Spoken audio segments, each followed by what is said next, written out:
5, 3, 2, 1.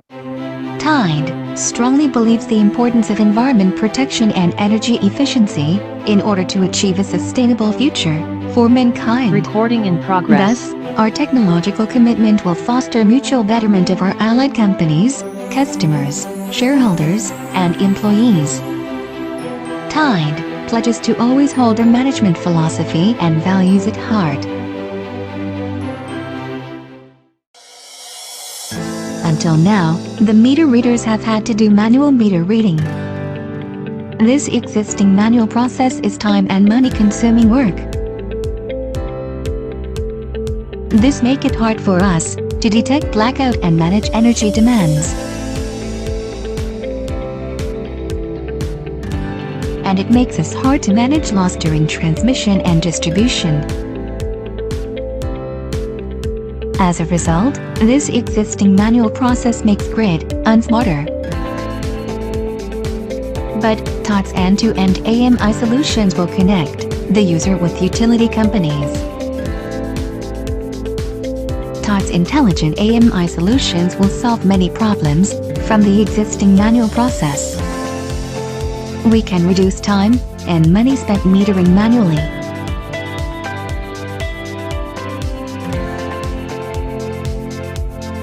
We can manage blackout and loss during distribution.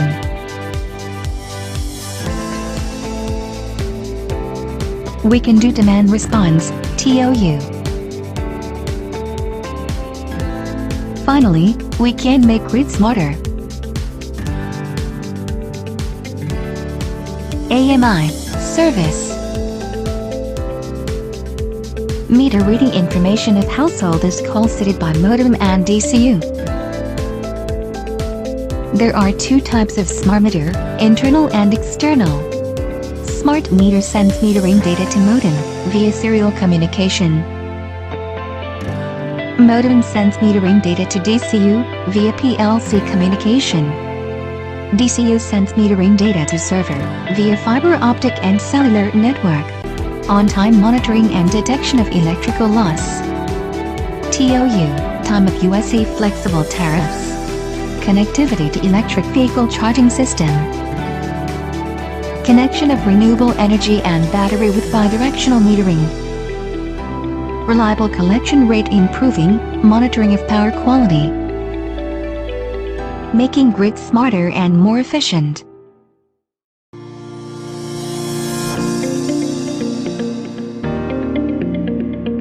A hidden champion in the energy IoT solution industry. Tide.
The various stakeholders in the French smart grid sector may be found on this diagram: network management and operations. These solutions deliver cost savings and technical improvements to networks. New uses. These solutions encompass e-mobility, smart homes, and smart buildings. Of the prosumer. Prosumers are active participants in the energy market, thanks to smart meters and self-consumption. Integration of renewable resources. These solutions help manage the challenge of renewable energy intermittency. Use of data. Energy data is put to use to offer new services to consumers and local authorities. Research and expertise. Members of this sector offer smart grid-related training and consultancy services. France, including overseas departments and collectivities, aims to generate 32% of the energy it consumes from renewable sources by 2030. Since 2008, 121 pilot demonstration projects around the country have helped hone France's expertise in smart grid operational technologies and features. From 2008 to 2014, €500 million has been invested in R&D, putting France top of the European League. Now, this experience and the French government's call for proposals for large-scale smart grid projects has resulted in projects being rolled out in several regions by the successful applicants: FlexGrid, Woohyun Grid, and Smile. These smart grid projects span several regions and focus upon the 6 key aspects of the French smart grid sector, promoting French expertise in this field on the international stage.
may I have your attention, please?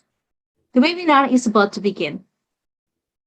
Excellency, Mr. Chairman of MKI, Mr. Wiluyo Kuswiharto, honorable speakers, ladies and gentlemen. Good afternoon for those who joined the webinar from all around the world, especially in Indonesia. My name is Erni Nugraha. I'm Assistant Analyst of Transmission and Distribution Strategy and Policy at PT PLN Persero. On behalf of Indonesian Electrical Power Society, or Masyarakat Ketenagalistrikan Indonesia, I would like to welcome you all at the 7th episode of webinar entitled Smart City, the Competitive Edge of Driving and Enabling Technologies, which is supported by PT PLN Persero and sponsored by Type, KEPCO, Hitachi ABB Power Grids, ABB Sakti Industri, Trillion, GE Grid Solutions, Wärtsilä, LS Electric, Mitsubishi Power, PT Indonesia Comnets Plus, and in partnership with Think Smart Grid France and Energy Academy Indonesia or ECADIN. If your company is interested to be a speaker in the next MKI Webinar Series on Smart Grid, feel free to contact us at mki.secrt@gmail.com in the form that we have provided on our Zoom chat box. Well, ladies and gentlemen, today's webinar is the 7th episode of MKI Smart Grid Webinar Series, out of 10 episodes, hosted by Indonesian Electrical Power Society or Masyarakat Ketenagalistrikan Indonesia, taken place in April 2021 until January 2022.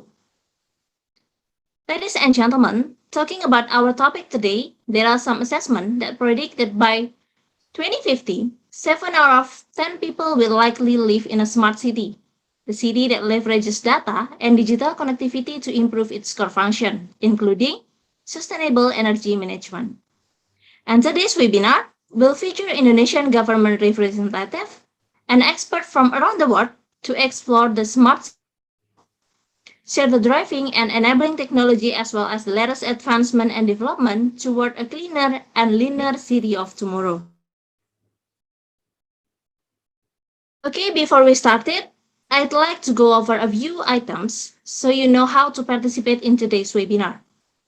You will have the opportunity to submit text questions to today's presenter by typing your questions into the Q&A box at any time during the presentations. Mention your name, organization, and to whom the questions are posted. We will collect the questions and address them during the Q&A session.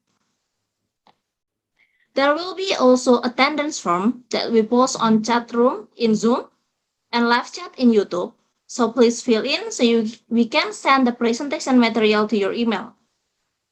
You will also receive an e-certificate for this webinar participation that will be sent via email within 7 working days at the latest. And for your information, this webinar is also live streamed via YouTube channel MKI IEPS and remains there after this event finishes. Well, ladies and gentlemen, as a request from the organizing committee, we will have a photo session with all speakers. So we hope that all of speakers, hope you don't mind to switch on your camera for a while.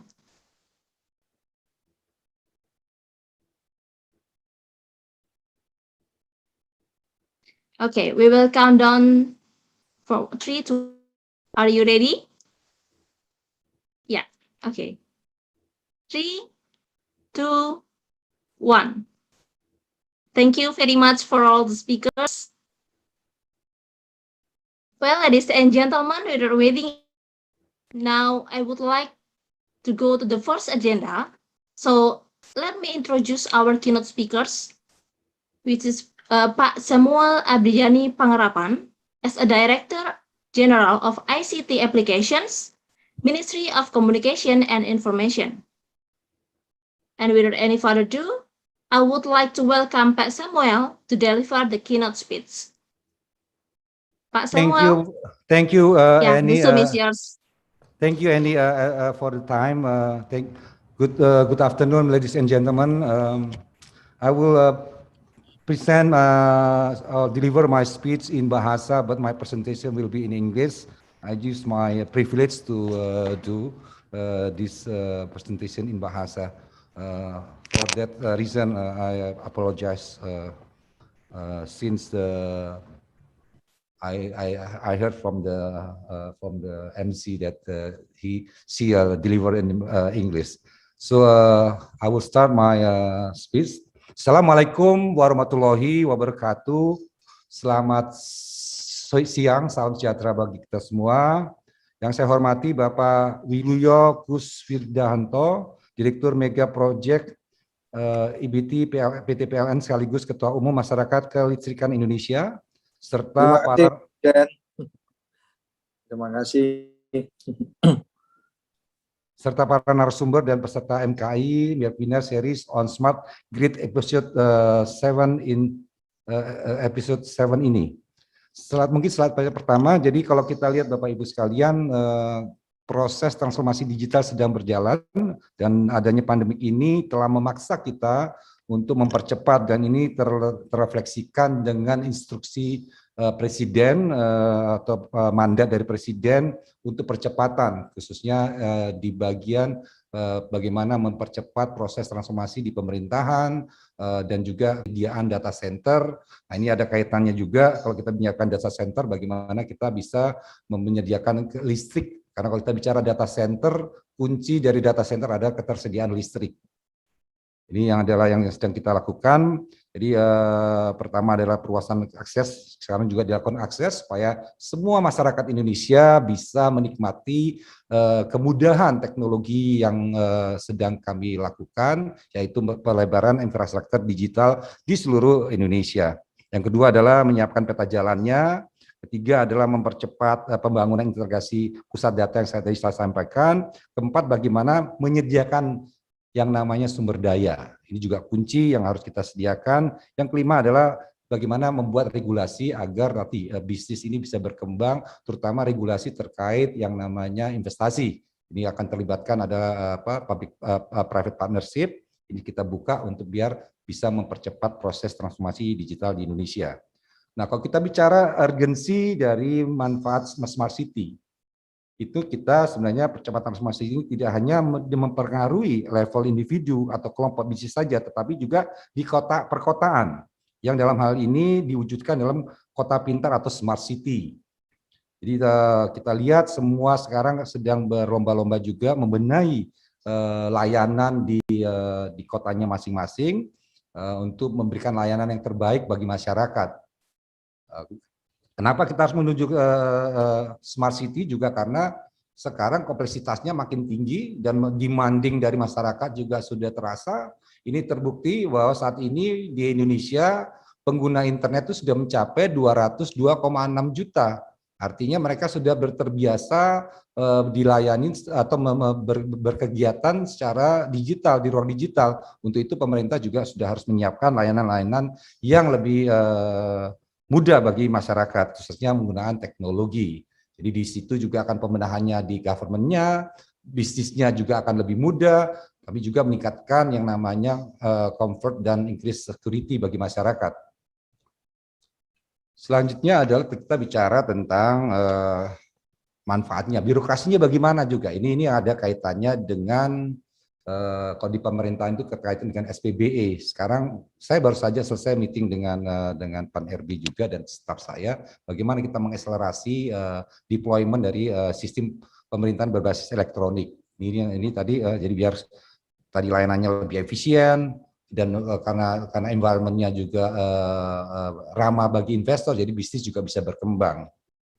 Dan masyarakatnya diharapkan juga masyarakatnya lebih cerdas, paling tidak memiliki kecerdasan digital, agar dia bisa juga produktif dalam beraktivitas kesehariannya. Kalau ekosistemnya sekarang ini ya kita harapkan, jadi sebenarnya saat ini yang namanya kota-kota tuh sudah melakukannya, tapi memang belum ada pedoman-pedoman yang baku. Ini yang kita sedang godok di pemerintahan supaya yang namanya pemerintah daerah itu pada saat dia melakukan pembangunan smart city-nya sudah punya arah. Jadi ini yang kita harapkan tiap-tiap kota dan kabupaten mempunyai yang namanya pedoman atau untuk membangun ekosistemnya. Bagaimana dia dalam membangun, jadi bukan hanya dengan memberikan internet itu sudah jadi smart city, jadi harus integrated dan holistik. Jadi dari tadi mereka harus melihat layanan kota itu lebih komprehensif dan memberikan layanan yang lebih baik. Jadi ini yang terkait dengan ekosistemnya. Nah, ini yang apa sih yang sedang dilakukan oleh Kominfo? Namanya kita sekarang sedang membantu kabupaten dan kota untuk membenahi program smart city-nya. Yang tadinya scattered sekarang terarah, dan kita mendorong mereka untuk membuat yang namanya perda ataupun keputusan bupati ataupun keputusan wali kota ini, supaya tadi yang namanya pembangunan smart city itu berkelanjutan. Biar nanti ada pergantian kepala daerah pun tidak ada masalah. Jadi kita harapkan ini bisa berkelanjutan, karena membangun smart city itu bukan program 1 sampai 5 tahun, tapi berkelanjutan, bisa 20 tahun, 10 tahun, 20 tahun. Kan itu harus ada yang namanya program master plan-nya. Ini yang kita bantu saat ini sudah ada di di pemerintahan kita ini, kita ada program saat ini sudah ada lebih dari 100 daerah yang sudah tergabung dengan program 100 Smart City kita tahun 2017. Tolong sebelumnya. Dari 2017 itu kita mulai dengan 25 setelah ini ya, 25 Pemda. Di slide 4 coba lihat. Nah, slide 4 ya. Ini ya ini. Jadi di tahun 2017 itu 25 Pemda, 2018 50 Pemda, 2019 itu 25 Pemda. Nah, begitu kita ada pandemik, memang kita merubah konsepnya. Tadinya kita benar-benar lakukan secara offline dan benar-benar melakukan pendampingan untuk mereka mengembangkan master plan-nya di kotanya masing-masing. Namun waktu ada pandemik kita melakukan secara offline dan ada sedikit offline, tapi bagi sebagian besar adalah online. Ini supaya nanti mereka dalam membangun smart city-nya mereka punya pedoman yang baku dan bisa juga dirilis supaya private sector itu bisa melihat ke arah mana dan mereka bisa bergabung juga dalam pengembangan smart city di kota atau kabupaten tersebut. Misi daripada slide 5 coba terakhir. Jadi kalau kita lihat misinya, ini looking forward-nya, kita ingin nanti kota dan kabupaten ini memang mempunyai sistem yang baru dan bisa memberikan layanan ke masyarakat lebih baik. Kita inginkan jadi ada kerjasama juga antara pemerintah dengan private sector untuk mempercepat. Jadi kita sudah yang KPBU ataupun P2P PPP program ini sudah kita jalankan supaya bisa mempercepat. Nah, harapannya dari pertemuan ini bagaimana kita bisa membantu daerah-daerah khususnya dalam menyediakan yang namanya kelistrikan, apalagi yang namanya kelistrikan yang sustainable ya, dan ramah lingkungan. Ini penting sekali. Jadi dari awal pun sudah mereka diarahkan untuk menuju pemanfaatan listrik yang ramah lingkungan atau berkelanjutan atau ETB kalau istilahnya di PLN ya, atau di listrikan. Itu yang bisa saya sampaikan pada siang hari ini. Selamat mengikuti webinar ini dan semoga dengan webinar ini memberikan wawasan kita yang lebih besar lagi untuk membangun smart city, khususnya dalam penyediaan kelistrikan yang ramah dengan lingkungan. Terima kasih. Wassalamualaikum warahmatullahi wabarakatuh. Waalaikumsalam warahmatullahi wabarakatuh. Thank you, Pak Semuel, for the inspiring speech. Thank you. Yeah. As you deliver, maybe we have a short discussion. Okay. For the first, I would like to asking for your opinion about the data security. When we talk about the internet, we talk about the technology as well the integration in many ways. So we have to consider about the security as well, right? Yes. Then what about your opinion, Mr. Semuel? Okay, so when you are decide you want to expand your activity in the digital space, the first thing that you have to do is to mitigate the risiko. Because we know that in the digital world or digital space is open. So by then you have to prepare how to secure in the environment that open. So that's what we are doing in government. So we always do the mitigation about the risiko, especially right now when is dealing with the data, personal data that we are collecting from our people. We have to put more effort how to secure them. So that's, I think, the security on the digital space is the number one. Before even we have already think about it before we are really open our assistance in the digital world. Okay, and then talk about smart city. I think in a smart city is collaboration between the person, between the infrastructure, as well as the governance. So which one we have to develop for the first time? Maybe the person ones, or the or the government's one, or the infrastructure ones we have to provide first. Well, if you have to choose, then I think the first thing is how to change the mindset. When we're talking about the smart city, we are talking about the openness. Are we willing to open? Are we willing to collaborate? This is changing the perspective on how you govern. Then technology, of course, the number one actually, the human resource. Human resource, after you change the mind, change the attitude, and then upgrade the skill, then technology come to help. Without that, then we are only spending buying a technology without any changing, I think. So that's my opinion. Okay, so it must be first from the human resource, yeah, and then we can to elaborate to another aspects. And Mr. Samuel, maybe it is the last questions. When we talk about Indonesia, it's a archipelago. It has a lot of island, a lot of city, and maybe some area that is, we can say that it's rural area, or maybe 3T, yeah.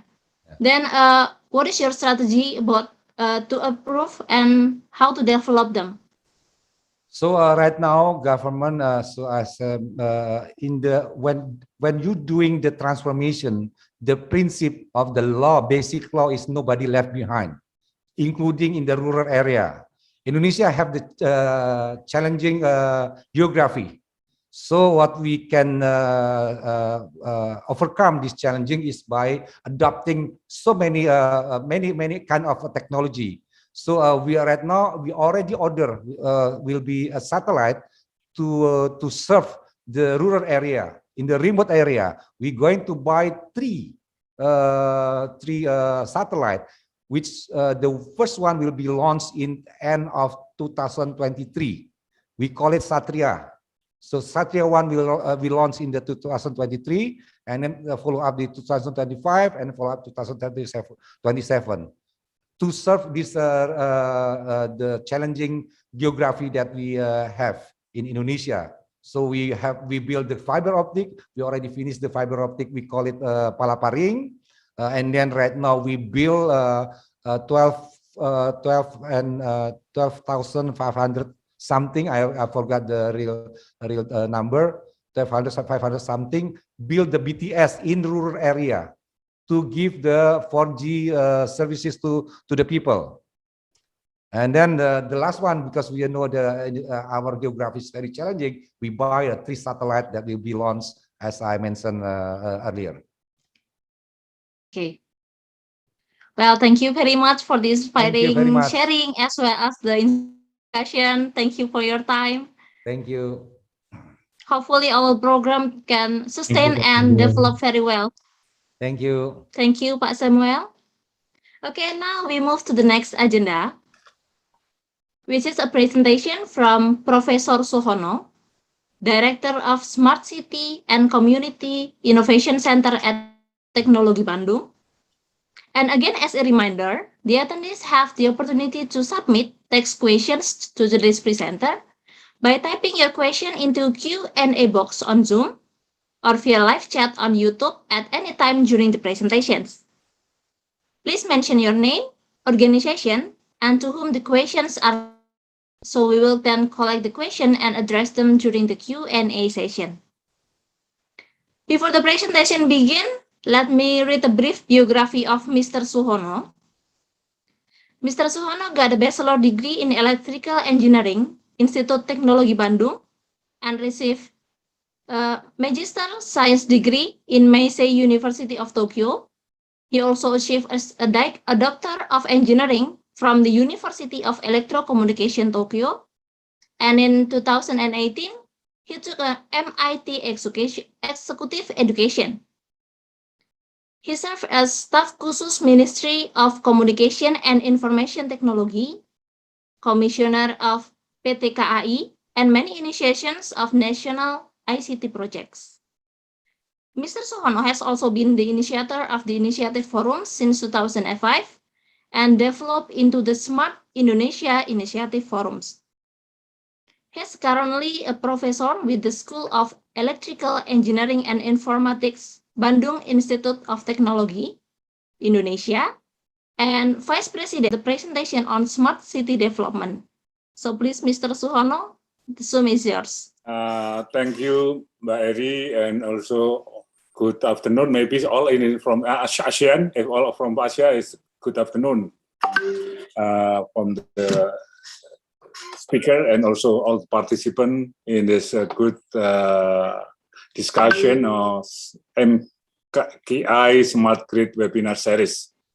I would like to share my presentation. Just a moment. Well, I try to share my PPT. My name is Suhono Supangkat. I'm from Smart City and Community Innovation Center. Well, there are a lot of challenges in the smart societies, and in regard to the before COVID, is about the urbanization. The number of population increase year by year, and till before COVID, the number of the population in the cities is more than 50% and nearly 60%. And there are a lot of problem in quality of life in the city because the supporting resources in the city compared with the rural is very limited, including land, including transportation, etc., etc. Also in energy.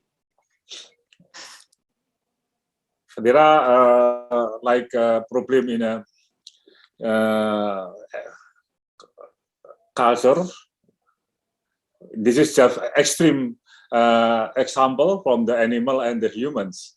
The animal can discipline for the, yes, how to get the prioritization or queuing system, and also how to manage the environments, the world of animal, and comparing with the world of people.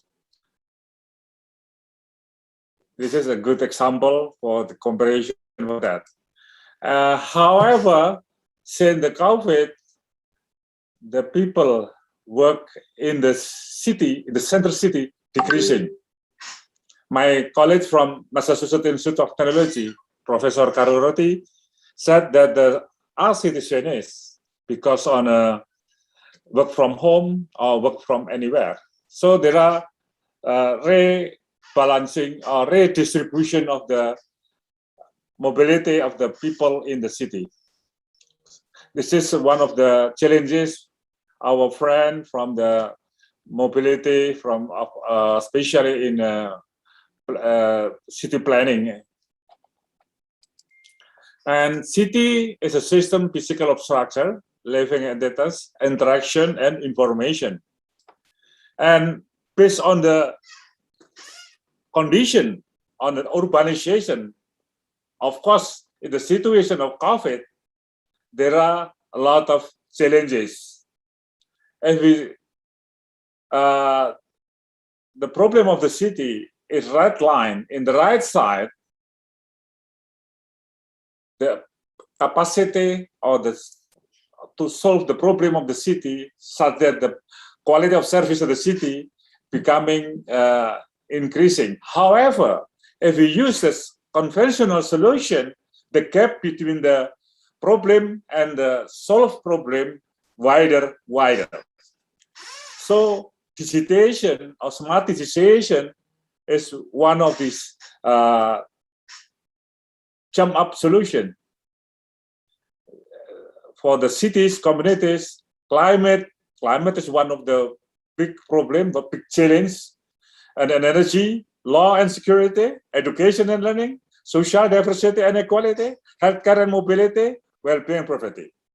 So in our society, in my group, propose what is the sensing, understanding, and acting using the disruption technology. What happened, why it happened, what will happen, and what should we do, prescription. And what is smartization? There are two kinds of the smartization. One is how to solve the problem to increase from basic value and to smart value. And the second is how to quality of life becoming convenience, comfortability, efficiency, eco-friendliness, becoming smart society, smart economy, smart city, smart business. Smart techniques, of course, not only from the technology point of view or information and communication technology point of view, but also people, process, and now data. Data is one of our challenge in a smartization.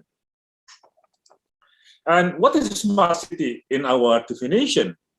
Smart city is a city that can utilize its resources effectively and efficiently to solve any city challenges using smart solution by providing infrastructure and deliver city services to improve the quality of life. This is our basic diagram to in a smart system model. Of course, this system is not the first city. This is smart mobility, smart energy model, smart transportation, etc., etc. The objective of the smart city is how to improve the quality of life. So we start with the sensing. What is the role of the IoT, Internet of Things? What is the role of the data infrastructure?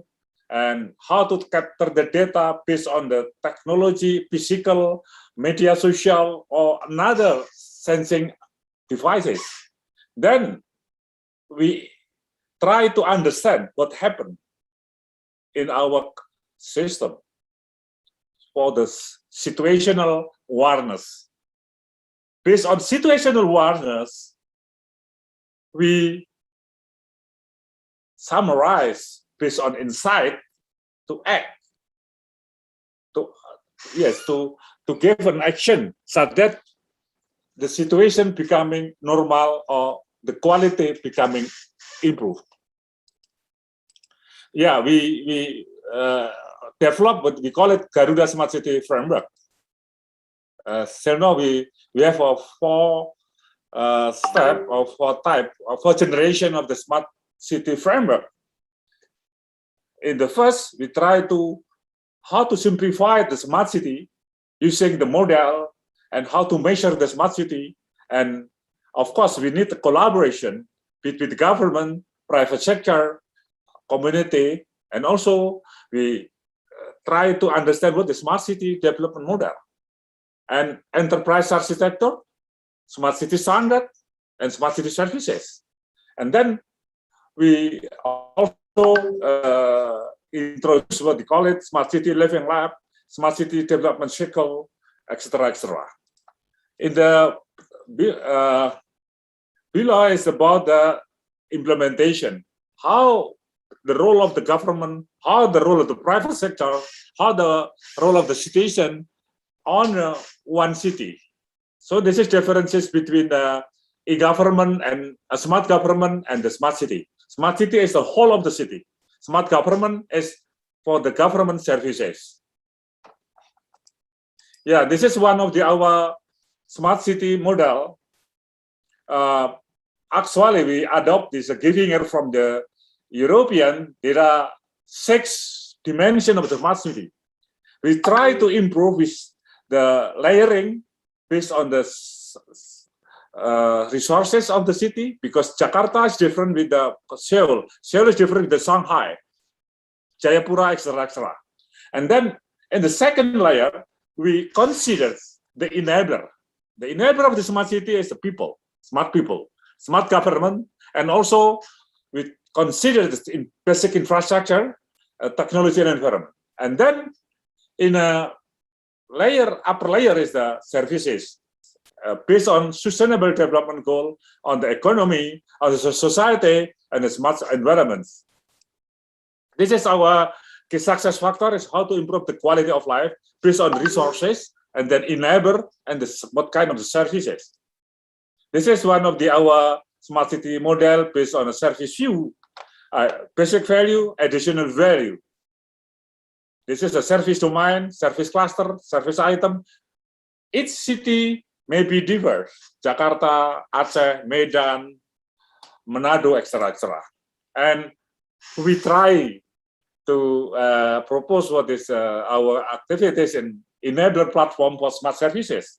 We call it an integrated smart system platform based on governance, environments, and also people, technology, infrastructure platform to serve the smart services. This is our correlation with the Industry 4.0. This is one of our example on system configuration, and also example for safe and secure city in a railway system. How to detect the people that abnormal condition, for example, in COVID.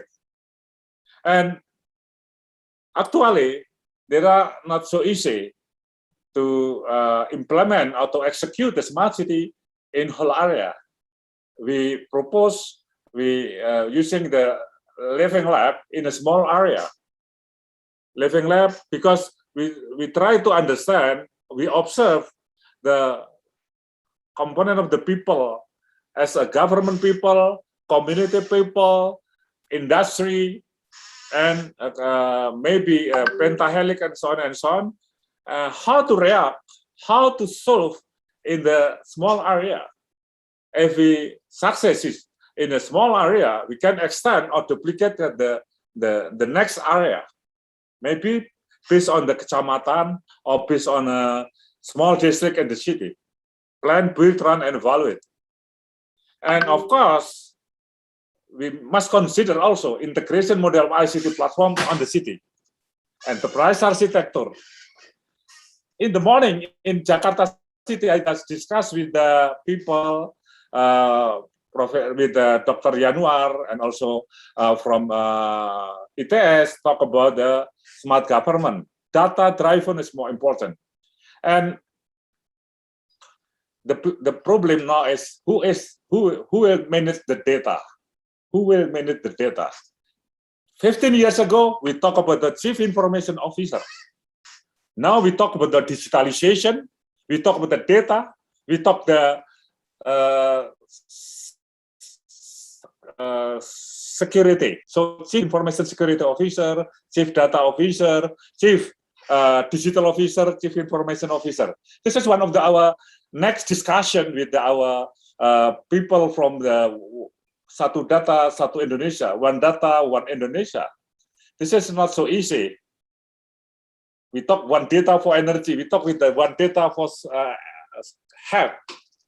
I have the experiences for several cities. Talk about the data, one city, one data, one health city, and so on and so on. And then, of course, to obtain our desired smart city, we must measure where we know the quality of life in Jakarta, in Bandung, and so on and so on. We divided into two, smartness level and quality of level. From the August to becoming December, we are doing to measure the cities in Indonesia. Next year in municipality, kabupaten. Every 2 years we measure in a city, and start from next year we try with the municipal or kabupaten. This is one of our example how to measure the maturity level of the smart city. One is the ad hoc, initial, scatter, integrate, mature, and smart. We have started since 2015, every 2 years, and this year we are analyzing the maturity in 93 cities. This is the figure of this our maturity from ad hoc to smart. This is a governance of the maturity level of smart city. And finally, I would like to discuss about the smart city service canvas.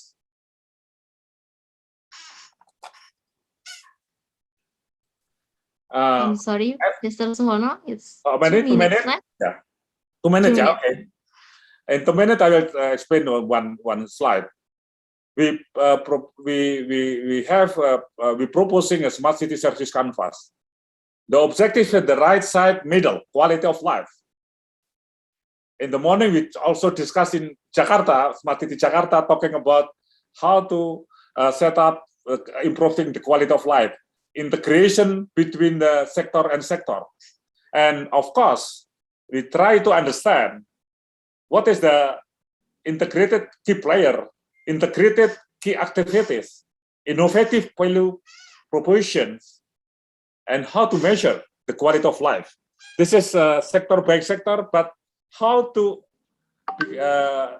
convert or how to integrate in one platform, super application.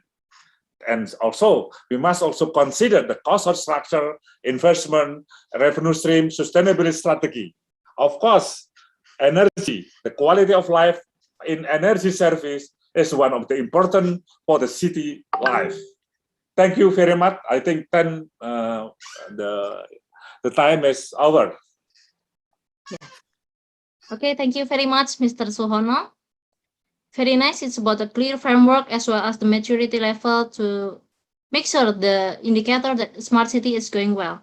And as a reminder to all the attendants, have the opportunity the questions to today's presenter by typing your question into Q&A box on Zoom or via live chat on YouTube at any time during the presentation. Please mention your organization and to whom the questions are posted. And so we will then collect the questions and address them during our Q&A session. Okay, so let's move to our next agenda, which is the presentation from Jeju Energy Corporation, Mr. Woohyun. But before the presentation begins, allow us to read a brief biography of Mr. Woohyun. Mr. Woohyun PhD in Industrial Information System from Seoul National University and Technology, and up to 2020, Mr. Woohyun professor at Seoul National University of Science and Technology, and currently he is a CEO of Jeju Energy Corporation. He received a number of national awards, including Industrial Award and 4-time Minister Prize from the Korean government. Without further ado, I would like to welcome Mr. Woohyun to deliver the presentation on global energy transition and leading, industrial revolution, smart and smart energy city. So please, Mr. Woohyun, the Zoom is yours. The time is about 15 minutes. Thank you, moderator. I'd like to briefly explain about the smart grid performance and the smart energy city. Can you see my presentation screen?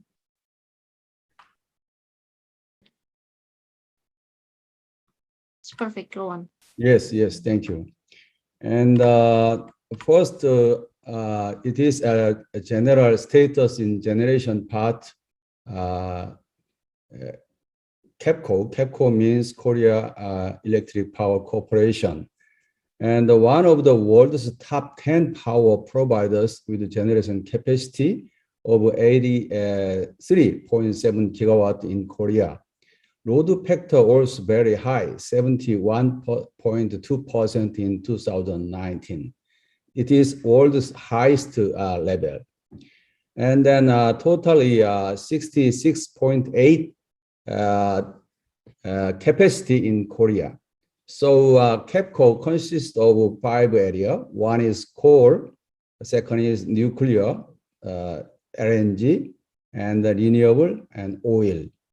It is very high percentage existed coal side, but nowadays sharply increased renewable resources too. And then it is power system map. You can see 1965 left side, the power system is very, very low.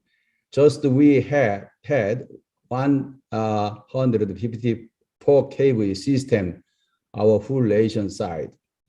And then right side, 2015, very complex and confused. So many transmission line, including distribution line too.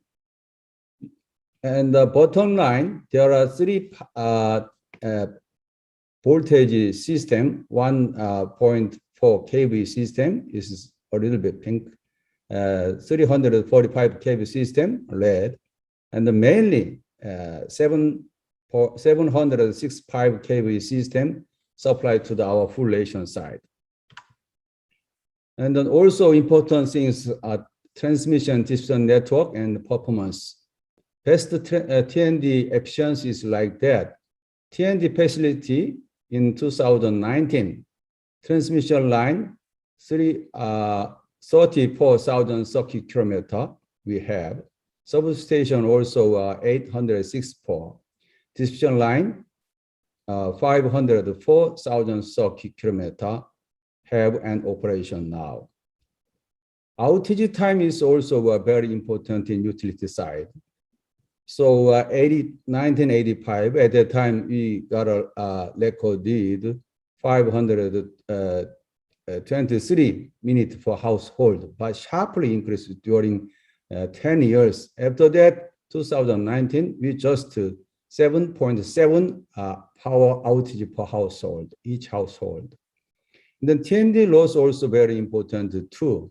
So 1961, at that time, almost 30% we spent the power after generation. But 2019 also 3.54 loss rate, very, very low, almost 10, 1 and 10. And then KEPCO nowadays heading to new challenge like and the edge site, especially electric vehicle charging, and then smart energy management system. The microgrid started 2011 and then spread our full nationwide too. Smart grid also started 2009 and then nowadays installed our full nationwide too. And then practice regulation, energy storage system also spread in utility side for control depending on the status. Renewable energy also on processing per project. And the light side, X-grid is in SCADA also we have, and installed in 800 substations too. And the metadata management also we have our 23 million household too. And then gas GIS solution, it is very important for service to the customer side. We have two. Nowadays, we see part, especially decarbonization, decentralization, and digitalization. It is a new challenge for KEPCO's new business model. And then started again more high level target, such as CO2 reduction goals and solution. 2030, in Korea, we cut down the carbon dioxide just 37%. And then we found out the solution how to properly fossil fuel generation down, and then CO2 emission also cut, energy efficiency upgrade. It is main mission in KEPCO, in Korea after Paris climate change agreement 2015. It is outlook of energy transition by 2040 by government side. Left side 2000, at that time, there are not much renewable resources, but we have nuclear power plant, coal, and then LNG also have. 2018, so many increased, almost 8.9%. But in the future, by 2040, and then approximately 30 and 35% will increase renewable resources like that. Very, very huge challenge target in Korea too. So government side announced the new deal policy from 2020, July. You can check Green New Deal, right side. They try to new project, green transformation of urban space life infrastructure, and then building an innovative ecosystem for green industries, and then development of low carbon and distributed energy like that. It is the main target for utility side. So smart grid and testbed started in 2009 in Jeju, Korea. At that time, and 160 partners attended this big project for 6,000 customer side. We spent just 42 months to develop 143 technologies, and including AMI, EMS, electric vehicle charging, ESS, etc. Of course, 9 business model, including demand response, management, electric vehicle charging service like that. Very early stage. 2009, at that time, Smart Grid Information Center we opened. It is just the initial stage. So Smart Grid Information Center, you can check right side. At that time, we have no electric vehicle, and then just mock-up system we have and the experience for visitors. But 2013, left side bottom, you can see very small electric vehicle and then charging. After that, sharply increased electric vehicle and charging system in Korea. It is first microgrid system in Gap Island, developed 2011 and 2012. At that time, we consist of this microgrid system, and then solar, wind turbine, electric vehicle, and then ESS means PCS and battery, lithium battery. So open and operated until now.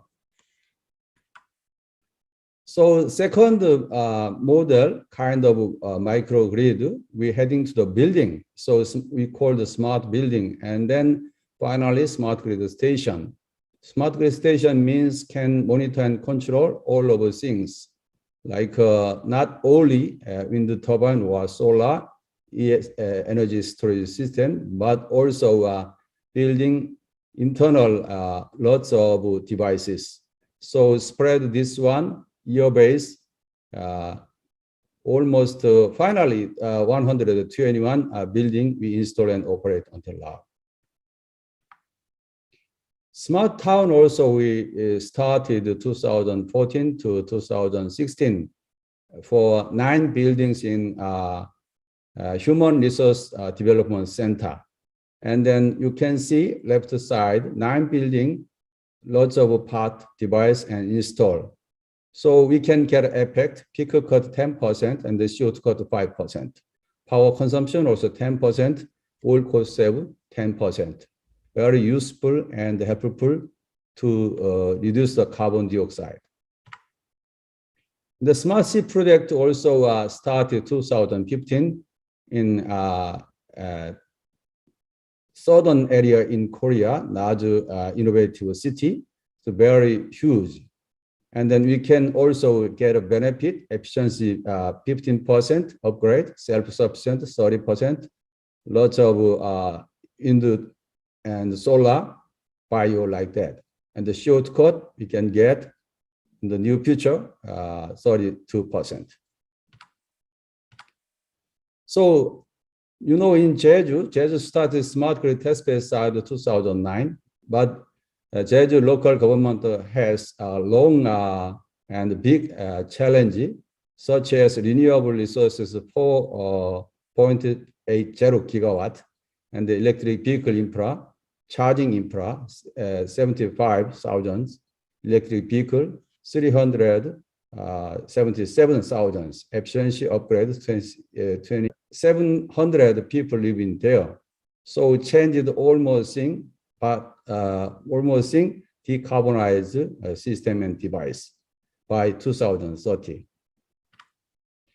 So, you know, energy transition, you can compare with before and now. So almost energy supply chain like this, left side generation, transmission, and then substation, distribution, and customer side. This is very easy and regular system. But sharply changed the bottom side.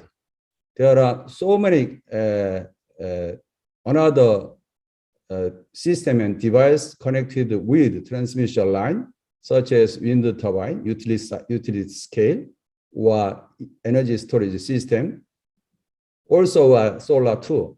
And then distribution line also included like a transmission side, but another one, and electric vehicle. Electric vehicle means another load or another generation part, like energy storage system. And then customer side also very confused. They included wind, solar, ESS, and electric vehicle. How to properly control, monitor and control. It is big challenge in utility side. And then Jeju, finally we will. Sorry, Mr. Woohyun. Yes. 2 minutes left. Final, this project. Mega renewable resources 300 mega smart energy city by 2030, including lots of energy storage system and electric vehicles, etc. It is very big challenge, but we'll overcome by 2030. Thank you. Yeah, thank you very much for Mr. Hwang for this, for the interesting presentation. It gives us references about how Korea, especially Jeju Energy, to support smart city as well the energy system planning to create a green technology. And again, as a reminder, the attendees have the opportunity to submit text questions to today's presenter by typing your questions in the Q&A box on Zoom or via live chat on YouTube at any time during the presentations. Please mention your name, organization, and to whom the questions are posted. So we will then collect the questions and address them during the Q&A session. So let's move to the next agenda, which is the presentation from Mr. Yudhistira Nugraha, Director of Jakarta Smart City. But before the presentation begins, allow us to read the brief bio of Mr. Yudhistira. Mr. Yudhistira received a degree in ICT Advanced at the University of Wollongong, Australia, and Horon Doctor of Philosophy in Cybersecurity at the University of Oxford. He also got a bachelor in Telecommunication Engineering at Telkom University at Bandung, Indonesia. He was co-founder at Indonesia Digital Institute, Indonesia Blockchain Society, and professional lecturer at Telkom University. He received a lot of certification, such as Ethical Hacker, Lead Auditor ISO, Data Protection Officer, ECPC-A, Privacy Fundamental, and ECPC-B, DPO of Maastricht University. And he is currently a director of Jakarta Smart City. And without further ado, I welcome Mr. Yudhistira to deliver a presentation on digital transformation for the post-pandemic city, the future smart city vision. So, Mr. Yudhistira, the Zoom is yours. Thank you, moderator. Thank you, Mbak Ernie, and distinguished speakers yang saya hormati, Profesor Suhono and Dr. Hwang and Pak Semi, who gave the keynote speech just recently. So I would like to share about the initiative, smart city initiative that we done in Jakarta. So I just want to put my slide first. Can you see my slide? Yeah. So talking about Pak Dirjen, Pak Semi talked about the digital transformation is one of the key element that raised by the president of Jokowi Widodo. So talking about digital transformation and digital transformation is a key element when we're talking about the smart city. So how we change the behavior of the people is also related to the future of smart city vision. So today, I would like to talk about the digital transformation for the post-pandemic city. So we think about the future smart city vision. So I will check my timekeeper. So just.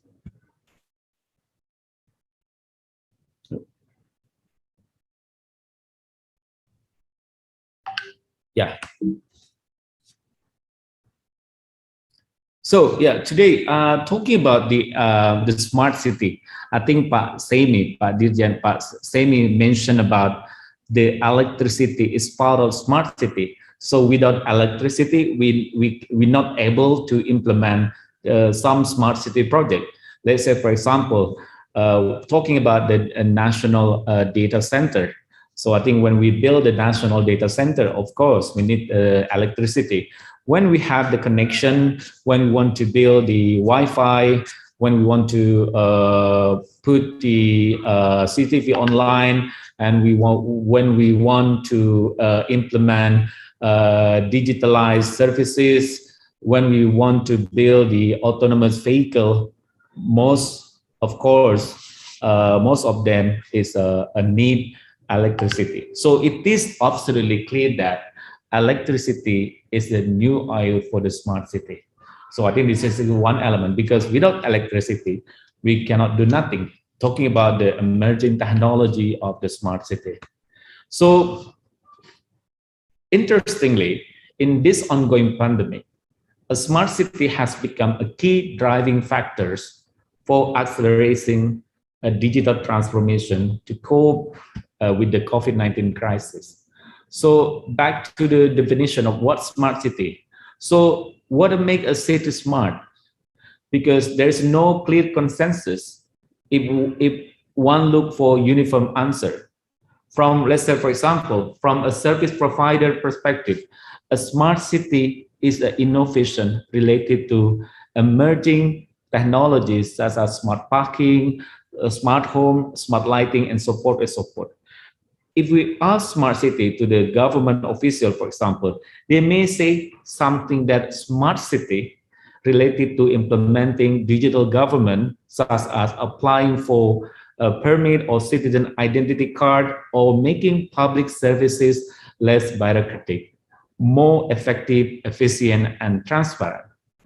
So, but if you ask smart city to the city resident, for example, they would more pragmatic, expecting a smart city to provide seamless transportation or better living condition with more job opportunity. So we can see that these few do not compete. They are actually aligned because the concept of smart city should serve added value and provide opportunity to address the city problem and to fulfill the citizenship. So this in line. What is smart city? We have twofold smart city, innovative city and happiness. So this is in line with our governor vision and mission. Talking about smart city in bahasa we call maju kotanya, bahagia warganya. So this is our framework basically. So smart city, this framework basically as our solid foundation to implement smart city. So our intended outcome are twofold and interlinked: innovative city and happiness. So we have two aims: innovative city and happiness. So, and also we have three value objectives. When we're talking about smart city, we want to implement smart city. So there's three value objectives. I think Professor Suhono mentioned about quality of life, economic growth, and sustainable environment. So think about the core objective, a control objective that we want to implement, that we want to achieve when we implement smart city: quality of life, economic growth, and sustainable environment. So we have four principles as a basis in implementing smart city, especially in Jakarta. So we have mobile first as a principle. I think Pak Dirjen mentioned that. So in Indonesia, we have more than 200 million users that having mobile phone. So it means first means that how as a government we can deliver better services, we can make sure that the services can be easily accessed by our citizens. So mobile first. System and data driven. We want to build a data driven culture. All decision making based on the data. Data is a meaningful. How we can do personalized services to our citizens is we need the data, because when we have the data, we can create services. Those services can make many kind of application services to our citizens. And the third principle, digital experience, and the fourth principle, smart collaboration. And a 5 co-creator. So 5 co-creator means that talking about smart city, the most successful smart city project require participants from a diverse of stakeholders.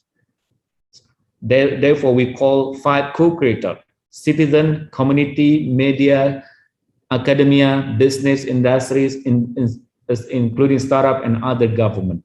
It means that when we implement smart city, we are not Superman. We are working super team. We are not solo player. We want to build the ecosystem, because smart city is not only about the project alone. It's about how we build the ecosystem. Because when we're talking about the ecosystem, it's about how one entity is connecting to the other entities to work together to solve the same problem, to achieve the same goal, especially to address the city problem and to understand the citizen. So and also seek outcome. So talking about smart city is not about output, it's about outcome. How we build, how we make equitable, inclusive, and positive, how we make our citizen safety data safe and comfortable, eco-friendly, livable, accountable, and trusted, and the economic impact. Because implementing smart cities should give the economic impact. And the 7th indicator means that smart city is not only one sector, it's about diverse environment, it's a new environment, it's a collaborative ecosystem from internally and externally. So from smart people, smart economy, smart environment, smart mobility, smart governance, smart living, and smart branding. So this is our framework as a solid foundation in implement smart city. Now, talking about smart city. So I think this is very important when we're talking about digital transformation.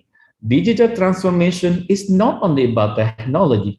Digital transformation is about people, and it's about process. It's not only technology, but also people and process. And also, this is very important after post-pandemic city, because we haven't talked. We already talked about digital transformation before pandemic, but it's never happened. But now, but during this pandemic, this is a good time to accelerate digital transformation. And therefore, because when we're talking about the post-pandemic city, we have to change the new way, the new way of thinking. There is also the change of behavior. Therefore, we also need to change our vision as a city. That's what we call the future smart city vision after post-pandemic city. So we can see that when we have the problem, we have opportunity. Let's say, for example, health crisis, economic crisis, those many problems, but we can also use that problem to see the opportunity. One of the opportunity is about digital life breakthrough and also the greener environment. So how we use that momentum? So of course, we need to enhance the value to our society. We need to improve the quality of life. We need to improve the economic growth and so forth and so forth. How we can do that? So I think we need to put the value on the livelihood. Every life matters. How we can understanding citizen need, solving the problem, sizing the opportunity, and put the value on the livelihood. So all these ideas, we need to understand what the citizen need. So, and also so we come as a problem solvers, solving the problem and sizing the opportunity and put value on the livelihood. So this is very important. Everyone deserves decent livelihood by understanding citizen is solving the problem, sizing the opportunity, and put the value on the livelihood. So these are our the four components for the future. Talking about digital component, talking about innovation ecosystem, one is about spaces. So because when we talk about spaces, it's not only physical spaces, but now we have virtual spaces. But Professor Suhono mentioned that we can work from home, work from anywhere, means that physical workforce is not only physical building, but can be virtual and so forth and so forth. Therefore, we need to change the way how we build the city. For example, through digital and community-oriented development. Of course, and the second one is about welfare. How would government provide the inclusive and personalized welfare services? As a government itself, we need to be agile and to build a data-driven government. And business need to be adaptive economy and the experiential industry. So this is something that how we build the ecosystem for the future smart city vision. Let's say, for example, one is about... Yudhistira? Yeah. 2 minutes left. Okay. So about digital-oriented development, neighborhood-centric planning, resilient urban services. So this need to electricity. We need to build the electricity matter, for example, and so forth and so forth. And also about the government reform, dynamic organization model, end-to-end digital government, agile performance management. And also digital transformation, how government can provide inclusive and personalized services to our citizens by building digital ID, connecting to all digital services. So people can understand about what they need to know, what they have, and so forth and so forth. They can get some personalized service about the health, education, and so forth and so forth. And also about the business reform, digitally adaptive workforce, experience-based and value-added industry, and automation of permit system. And this is about how we build the ecosystem, government as collaborator and citizen as a co-creator. So by using technologies, innovation, and collaboration. Talking about technology, we can use cloud, big data, IE, IoT, blockchains. Innovation is about how we can change about, let's say, for example, one of the biggest issues about the creative financing is not only about how government funding, but how we can think about the other creative financing to implement smart city. Collaboration, the power of citizen participation is a key element in implementing smart city to address the city problem and to understand the citizen need. So this is the way how we achieve the innovative city and happiness. So this is a Jakarta Smart City model, for example. So from partner, so how we build the business portfolio and how we set up the customer. So partner from tech companies, startup, and research institute, university, and so forth and so forth. And the last, this is one case study, just a quick one, 1 minute. It's about accelerating digitalization. One is enhancing digital government services, changing the way government work, exploring digital-based revenue system.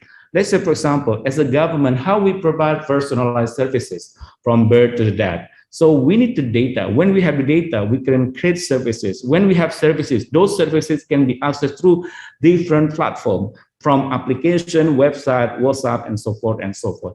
And this is one example, Jaki as a government platform, integrated digital services that so this is as a one-stop service. We can provide as many government needs. So we build Jaki as a government platform using citizen design services. Thank you very much for your attention. Thank you.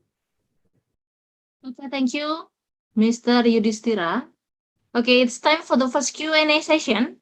And we're now going to take a question from Q&A box on Zoom and live chat on YouTube.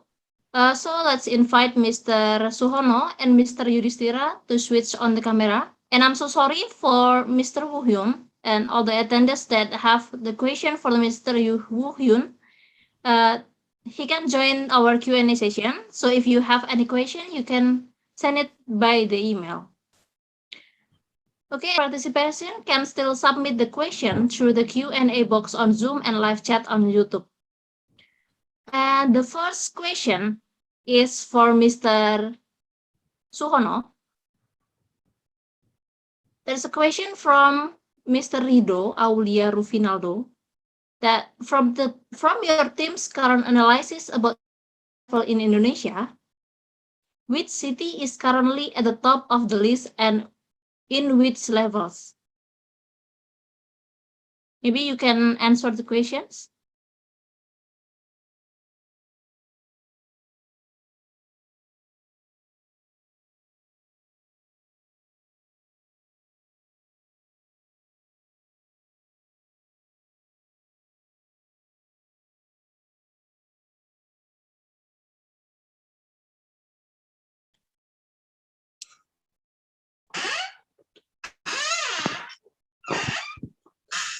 Mr. Suhono?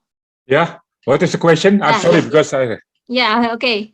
The question is, from your team's current analysis about the smart city level in Indonesia, what? Which city, from your team's current analysis about smart city level, so which city is currently at the top? And at which level? What is the final one? Because I'm hearing which level? Yeah, which level of that city? Oh yeah, we are now is measuring the material level in Indonesia for the 93 cities, and now it's under besides Jakarta. Jakarta is province. We are select for all of the city in Indonesia, the 93 city, and energy is also one of our consideration with the as our model is the economy, social, and the environment. Energy is one of the component sustainability on the city, and will be hopefully in the end of November or December, we announce the situation of this maturity, and we select for about the 30 city from the 93 city, and now it's under analyzing and also validating the data in Indonesia based on self-evaluation, and we contact all of the city mayor in Indonesia, and of course there's still in finishing, so we could not now the situation is the current situation. Okay, so there's anymore from Mr. Wisnu about how big the challenge to create a smart grid at a smart city, especially in the area that have already still new having the system local energy system. I mean local electrifying system from microgrid maybe. So how big the challenge to of course, develop? Okay, the challenge is, of course, we are not in detail in energy, but of course, because the energy is not distributed by city by city. This is one of our challenge in how to make more detailed analysis in a smart grid. We are not focused in smart grid, but we are clustering in a smart energy, and of course in smart environment, smart economic, and smart social. But if we are looking for the partner to if you need or MKI or another organization try to more detail about energy, especially in smart grid. We are not talking about the detail in smart grid, but of course this is one of our challenge in a sustainable city with the new energy, renewable energy, and so on. Thank you. Okay, thank you very much, Mr. Suhono. So we move to Mr. Yudhistira. Maybe this pandemic outbreak gave such a blessing in disguise for the technology and the digital to the system. Yeah, thank you. Thank you for the question. I think one of the key elements when we build the system is about the security mindset. It's about building security by default and security by design. So this is one of principle when we implementing smart city, including building the apps, building the services, and so forth and so forth. This is one thing. The second thing, because we manage the data, the big data, we manage the data, especially personal data. Talking about how we collect the personal data. Of course, we have to meet the legal basis of processing, including consent from the owner of the data itself, and also whether or not we have the legal obligation to conduct the processing of the personal data. And by having those data, so of course we need the infrastructure. So building infrastructure means that when you have the home, you have the security, we have key and so forth and so. Of course, we have the physical security, and also we have the network security in place. We do continuous monitoring, because talking about security is not only about the product, it's about process. It's about end-to-end process. It's about continuous monitoring, because there is no 100 securities. There is no 100 secure system, but what we have to do is about how we monitor whether or not we do the right thing, because this is the thing that continuous monitoring is important. And also the last thing is about whether or not we comply with the regulation, because compliance means that we comply the standard, we comply with the existing regulation, for example, IT, PPPSTA, and other related regulation. Thank you. Okay, then what about the user awareness? I think when we talk about security, we can depend on the regulation as well. So how you make sure that all of the user and all of the participants that use your system is really aware about their data information? Well, have you done any socialization or something? Well, this is okay. Talking about socialization, it's not only government work. It's about collaboration as well. Working together with society, university, and also and other related agency. Of course, I used to work. I have been work with the Ministry of Communication. They do a lot of socialization in terms of the security, cybersecurity, and so forth and so on. But I think when we're talking about cybersecurity or security itself, so as long as we are aware about what your asset. So let's say, for example, when we jump to the online services, we have to make sure that what kind of data we put online. Let's say, for example, I put online like NICA, for example, a digital identity, phone number, date of birth, and other things. You have to think about whether the data has been collected properly by the service provider, because as a developer perspective, so we, as a developer perspective, when we process personal data, we have to get permission first. And before we get permission, we have to provide the personal disclosure to the city, disclosure to the customer, disclosure to the citizen. What type of data we are being collected? What kind of data we are processed, what kind of data being stored, and so forth and so forth. Those information need to be informed to our citizen, before we process the personal data. So this is something that a part of the awareness. And also talking about security, there's a positive security, negative security. So when people have experienced like a data breach, for example, have you aware that by Ernie, or have you aware that you have been compromised with a security breach, for example? You can check with there's many tools that we can check whether your email has been compromised.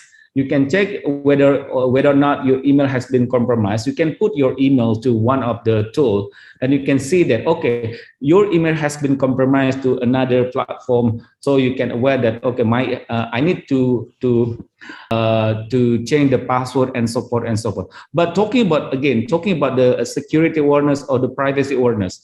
So many things that we have a type of personal data, including name, your mother name and the identity card, and also password. So means that name or date of birth, your biometric, your NICA or your identity card ID, it cannot be resolved, cannot be replaced because this is unique.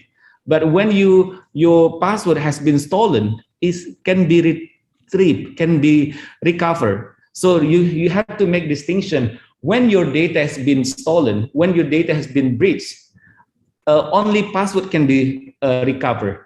Your NICA, your identity card ID cannot be resolved, cannot be retrieved, cannot be recovered because this is unique.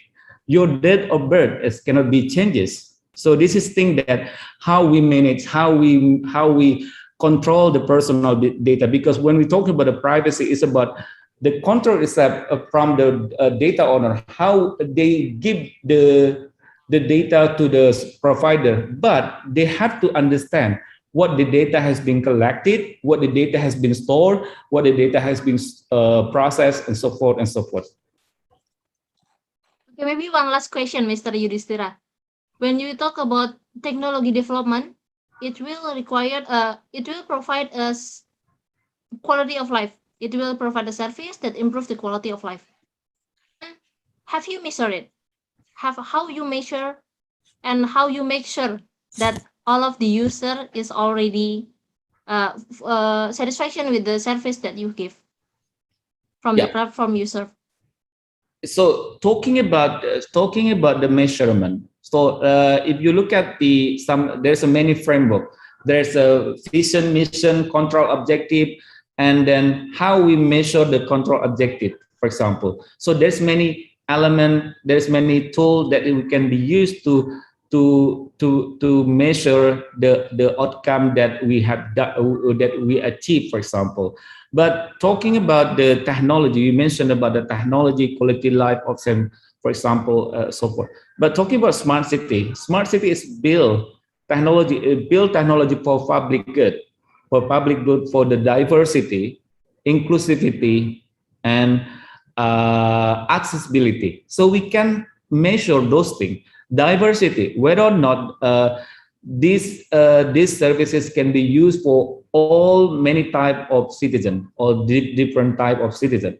Inclusivity is not again, inclusivity means that that can be used for the older people, that can be used for the young generation, that can be used for disabled people, and so forth and so on. And accessibility. So this is, you can also measure diversity, accessibility, and then inclusivity.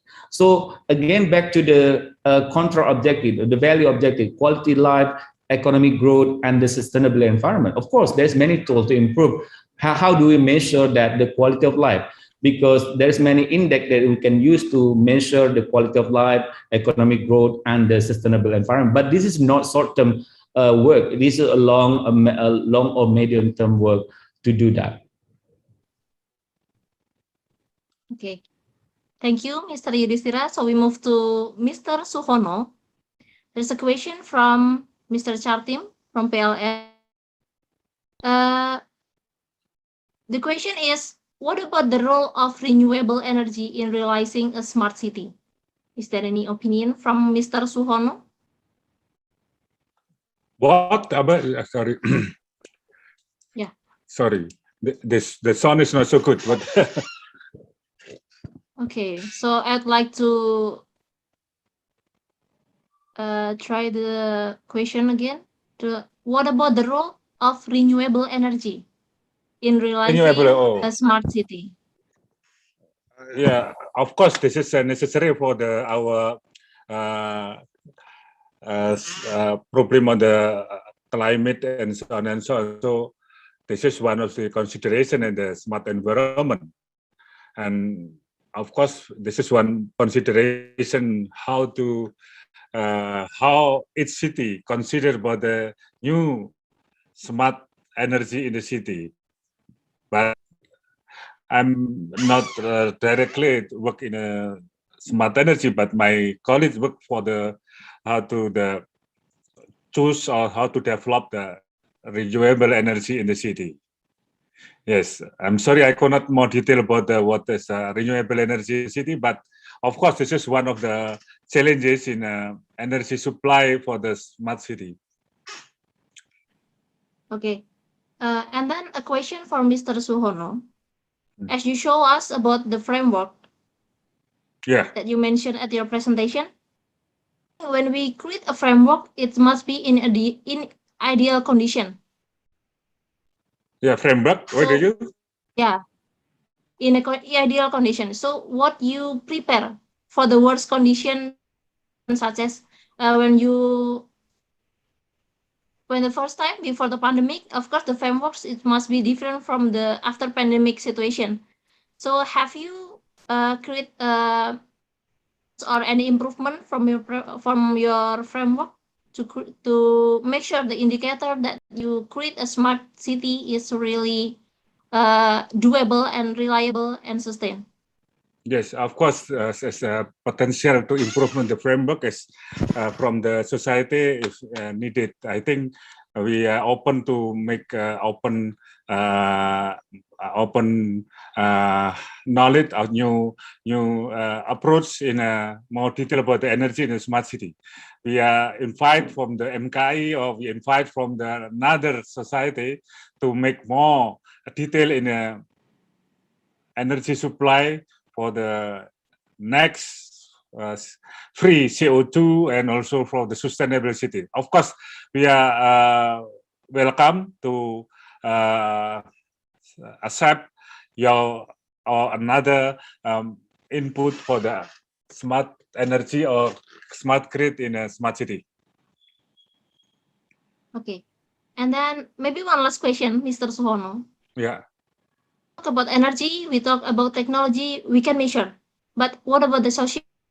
How you measure and make sure about the social issue and the in that, like in a rural area, maybe the framework it must be different. How you make sure about your framework will be done well in that situation? I'm sorry because my hearing is not so good. Oh yeah. Okay. So one last question about the technology as well as the energy. You can measure it. Yeah, right? yeah. We call it the technology as an enabler for the smart city. Yeah. Yeah. Okay. Then what about the social issue? Yeah. How you make sure that your framework is reliable to cover up the social issue? Yeah, of course.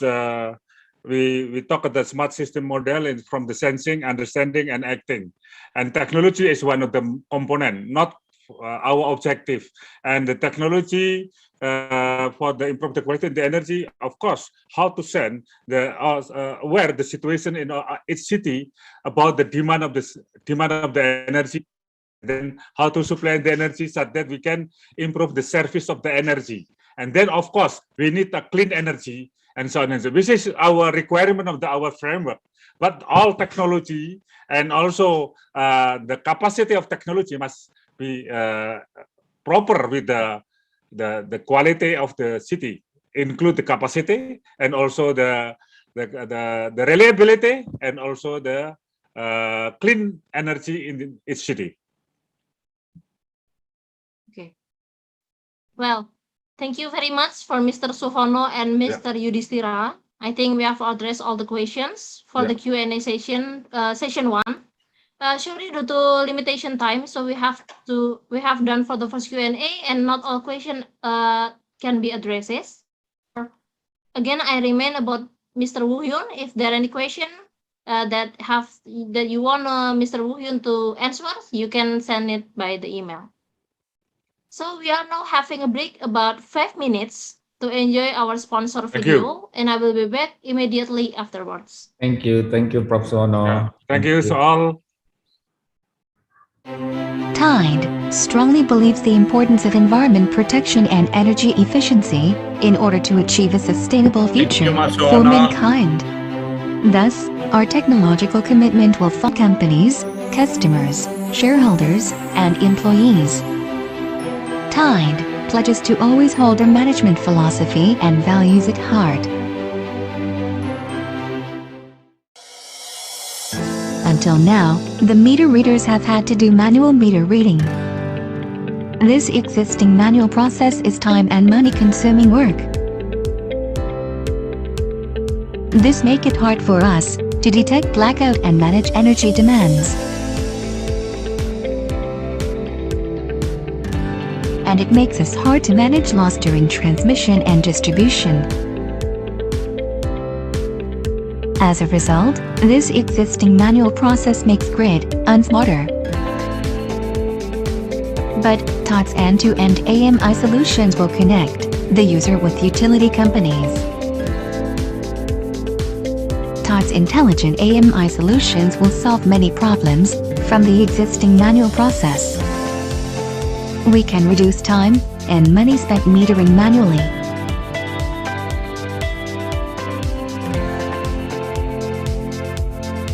We can manage blackout and loss during distribution.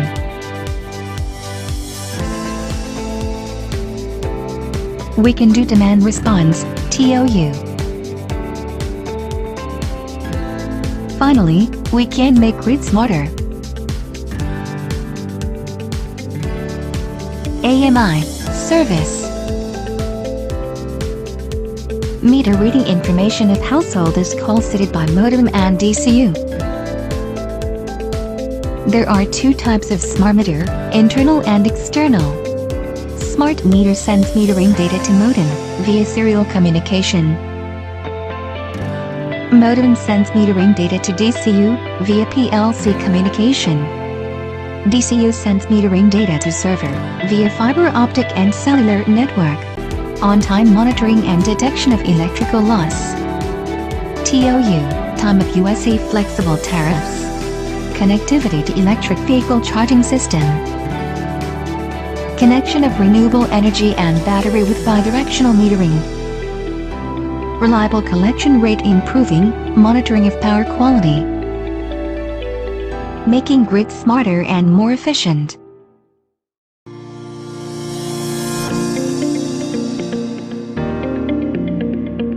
A hidden champion in the energy IoT solution industry. Tide.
Well, ladies and gentlemen, welcome back on 7th episode of MKI Smart Grid Webinar Series.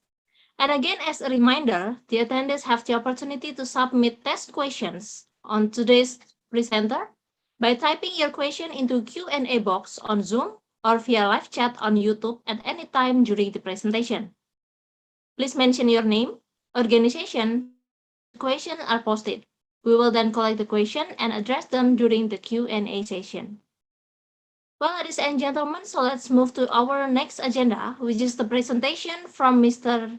Peter Jung from Tide on smart grid cities and smart energy in Korea. But before the presentation begins, allow us to read the brief biography of Mr. Peter Jung. He was General Manager of IT Technology at Hanbit Electronics and now currently Managing Director of Energy New Business at Tide. And without further ado, I would like to welcome Mr. Peter to deliver the presentation on smart city and smart energy in Korea. Mr. Peter, Miss Yes. Okay.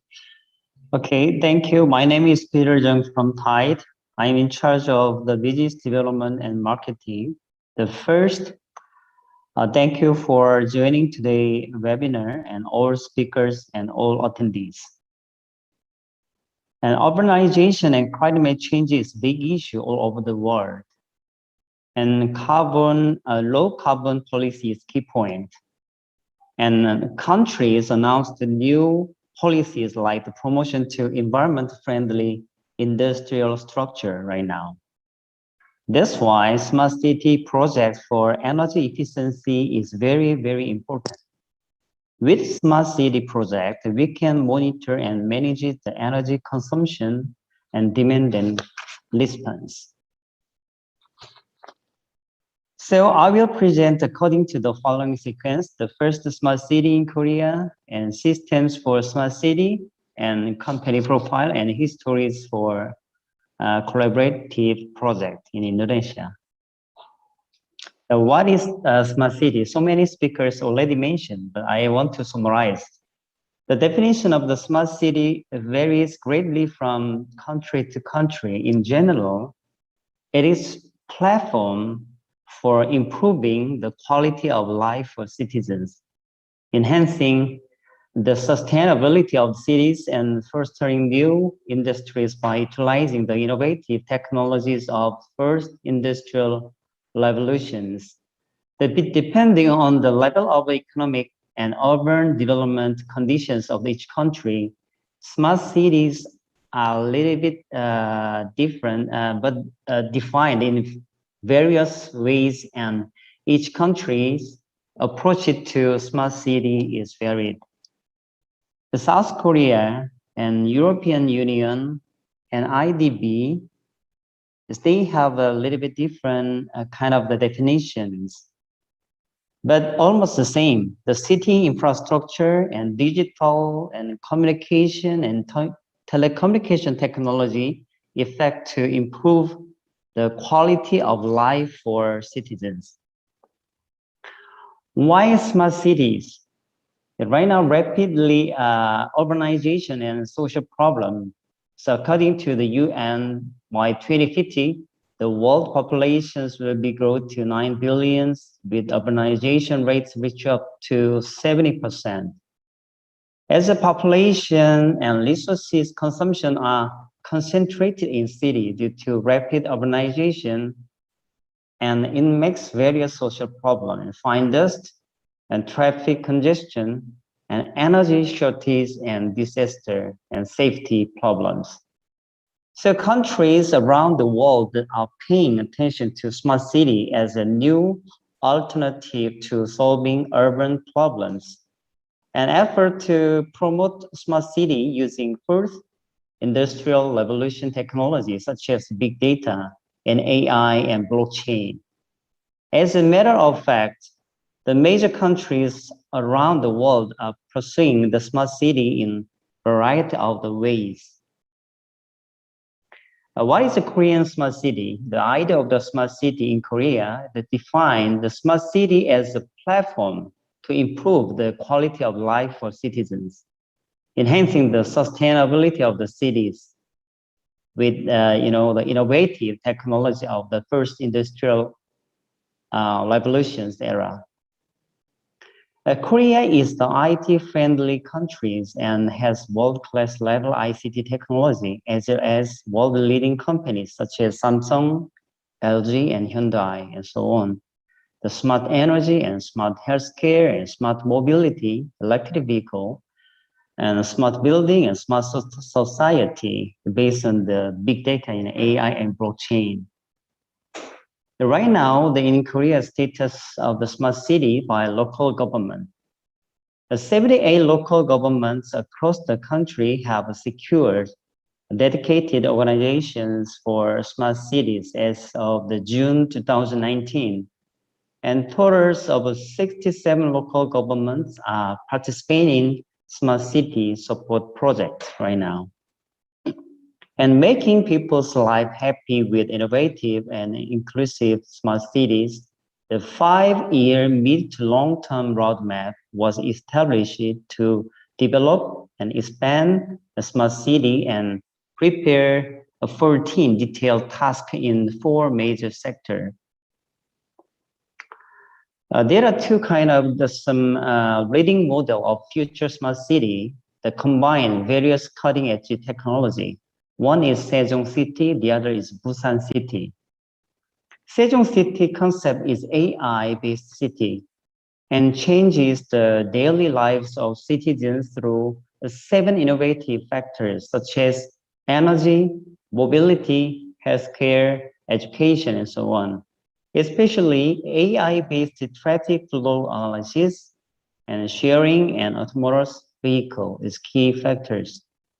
And Busan City with the concept of the data and augmented reality is the creating of the cutting-edge waterfront city through 10 innovative factors like energy, robot, and water. Especially zero energy system achieved the 100% energy self-sufficiency by utilizing renewable energy source from nature and hydro and solar power. And global networks. The building a smart city global network to open the futures of sustainable smart cities with countries around the world. The sharing each country's policies and experiences and carry out the various projects, joint projects, and across the examination of solutions. So overseas export of the city model is carried out by the public developer. LH is government company, and they handle the first K Smart City export model. Abdullah Smart City in Kuwait has been executed with the government of Kuwait since 2016. In Bolivia, Santa Cruz Newtown project is the first smart city export to Latin America and has been developing the basic concept design with Malaysia, Kota Kinabalu City Smart City project. And Smart City project in Kuwait, the LH, POSCO, and Tide, we had designed the AMI total system for Kuwait Smart City project. And AMI is one of the key factors in a Smart City project.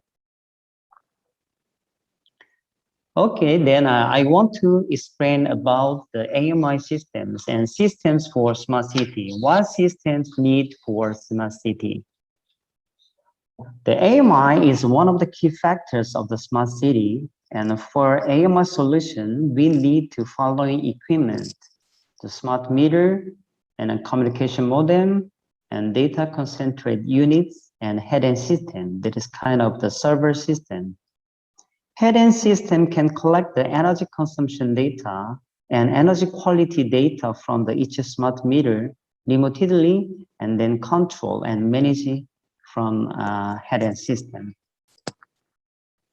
And MDMS, the meter data management system, MDMS provides a variety of the functions for advancing metering, not only for electricity, but also the water and gas. And also on the dashboard, we can see the energy consumption and any abnormal situation in the field we can check and we can detect based on the GIS-based service. And second is solar power generation monitoring system. This is the system that helps manage the operation of the solar power business by remotely and automatically acquiring the power generation information provided by the smart meter. So each house their own solar panel, then that is connected to inverter, and then the generated electricity can be into the grid through a smart meter. That smart meter can calculate how much inject to grid. That data can be delivered to management office. And also we can check the solar power generation monitoring. And also third is the smart EV charging platform. Based on the real-time based energy capacity, the EV chargers can be controlled by automatically by EV charging management system. To operate the reliable EV charging service, we can call the smart management. We have total smart EV charging platform, and it can help to manage each EV charger in the field based on the limited power infrastructure. If there is not enough electricity, then the system can be controlled, and the charging speed can be controlled to secure the power infrastructure. And fourth one is the smart street light system. Smart lighting management system based on the cloud technology is applied to street light, the parking light, and tunnel light, and provides real-time lighting monitoring and abnormal condition diagnosis, and energy consumption statistics and energy saving economic benefits. So with this system, the local government can monitor and control remotely the all street light, all lighting system. I want to briefly explain our companies. The Tides, we are established 2010. We focused on the PLC and LTE-based AMI solution and energy IoT solution. We already provide the CAPCO for AMI system over 2 million households. And Indonesia, Romania, Jamaica, we have the AMI project. And right now we are discussing with LH and POSCO for Kuwait Smart City project.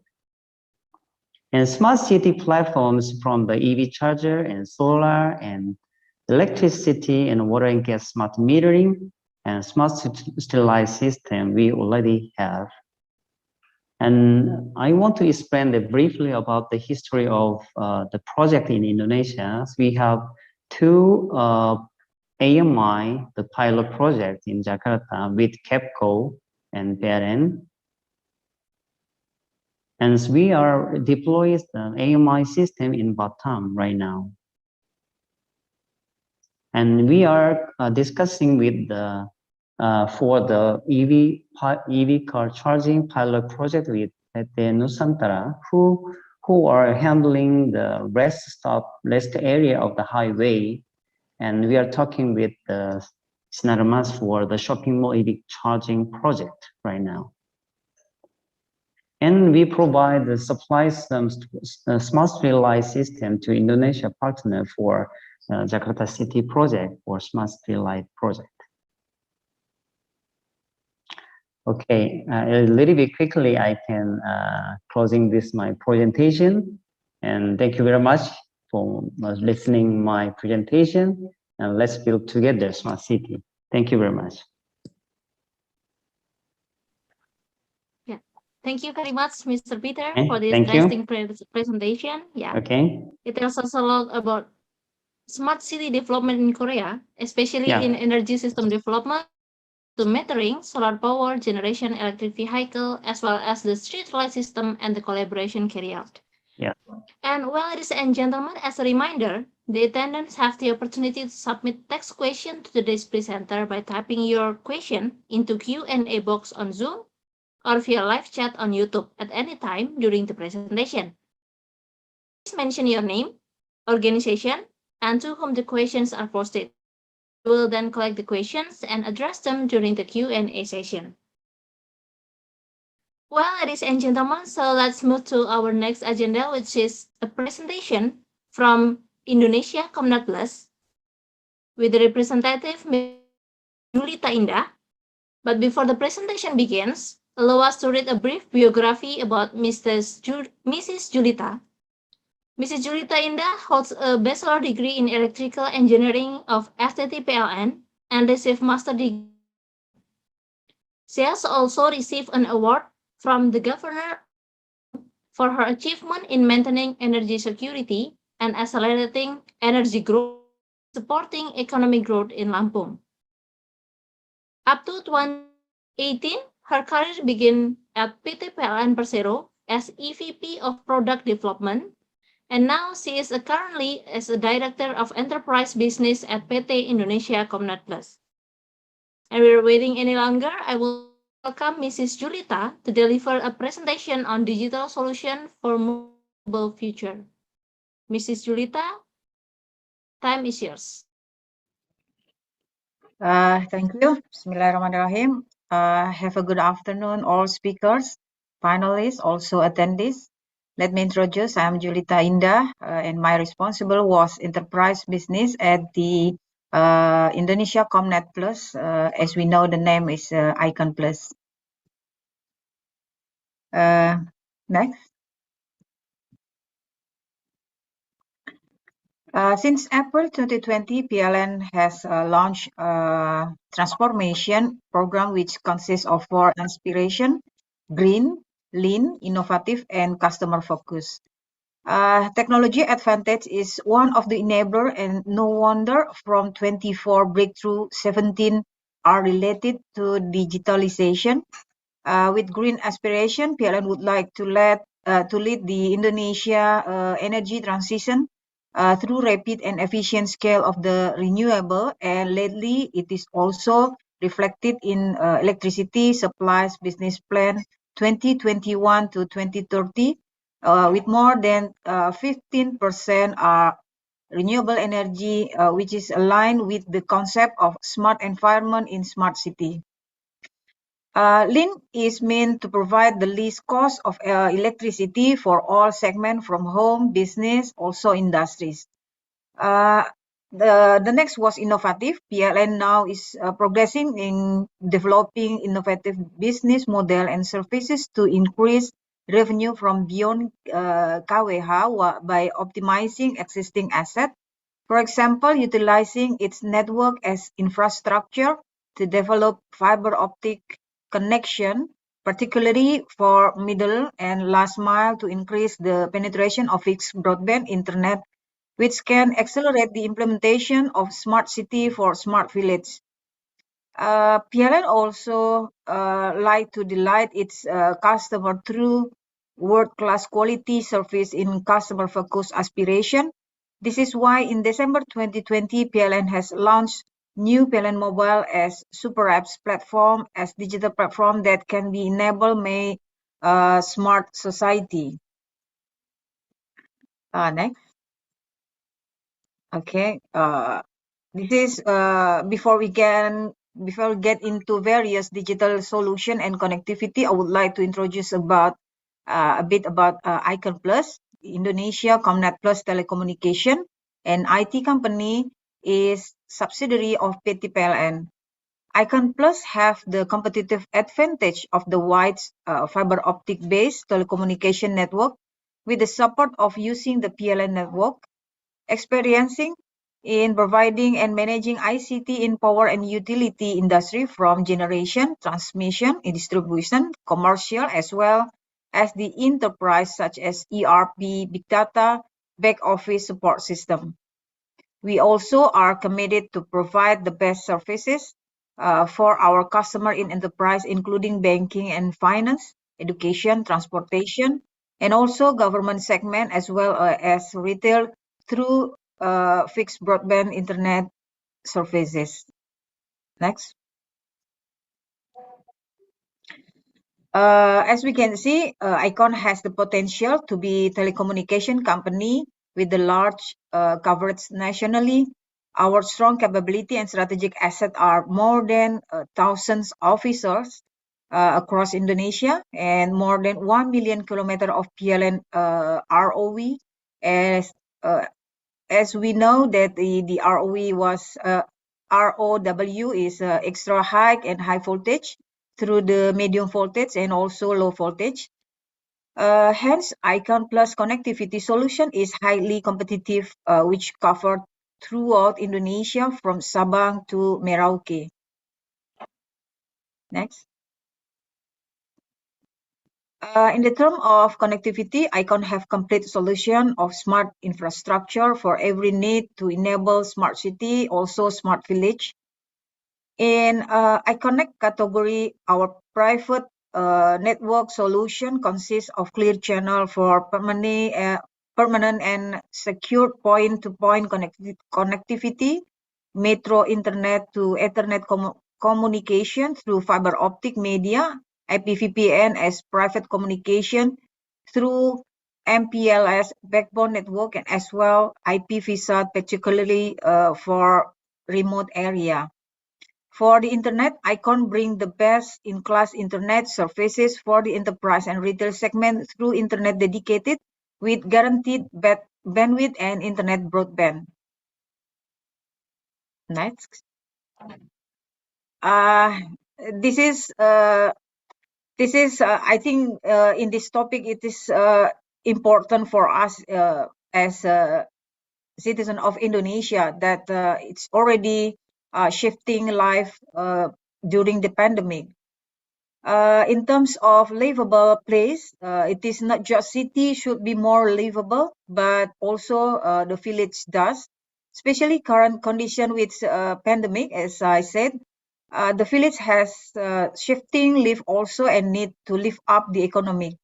Icon Plus bring the concept of internet desa to promote economically equality from city to village. The concept is two ways economic progress, which to the city to the village and vice versa. There are three layers to be addressed in this concept: basic infrastructure such as road, water, energy, logistic infrastructure, and digital base to promote economic transaction. Basic infrastructure is brought into the village through the city to the village concept by developing new distribution line in the 3T, terdepan, terluar, tertinggal, are which lead to an increase in PLN electricity distribution line. If the basic infrastructure is fulfilled, it then enable the logistic infrastructure. By doing so, it also opened the opportunity to increase internet infrastructure, which enable the digital-based transaction to promote smart society and smart economy. With digital-based economic transaction comes the village to city concept, where it is expect economic activity are encouraged from village. Is consequences, it will develop the national competitiveness of the village. And the end, hopefully, it will increase village productivity and shift from consumptive to productive, and it become balancing between city and village for economic growth contribution. We all hope that this can be work to all the village, because as we know, Indonesia have many villages to should be increase the economy. Next. This slide we can describe that digital ecosystem for smart city and smart village is enabled by Icon Plus in 4 categories. Smart infrastructure as the basic to enable smart service. Icon Plus provide connectivity solution. IDES Cafe, Internet Desa, we call IDES Cafe, which provide free Wi-Fi hotspot in Internet Desa connectivity solution and fixed broadband internet, namely Iconet. Toward to the smart economy, Icon Plus enable services such as smart mobility with Airlock platform and smart payment with Icon Pay. In the term of smart environment, Icon Plus bring in energy management system platform for smart energy, which can be developed further into smart water, etc.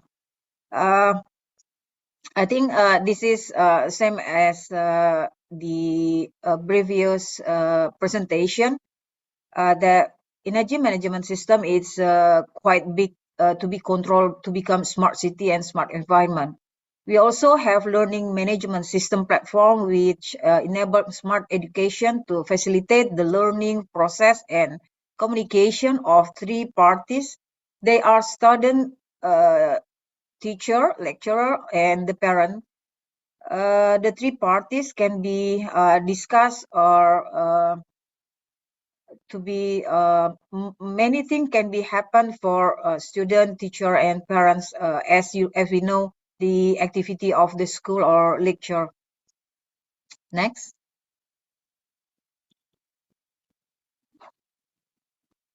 Yes, let's deep dive into Airlock, our digital platform that enable the smart mobility service in logistic infrastructure, a marketplace platform to bring together logistic services providers and users. Users have option in sending its package, whereas for logistic providers, it open more opportunity to optimize their asset. It integrates all fleet and warehouse management system from various logistic providers into a single platform. It optimizes and utilization of logistics supplies providers' asset. Transactions are direct to no middleman, so transaction can be cost effective. In the end, it brings easy, speed, and efficient of operation of all parties.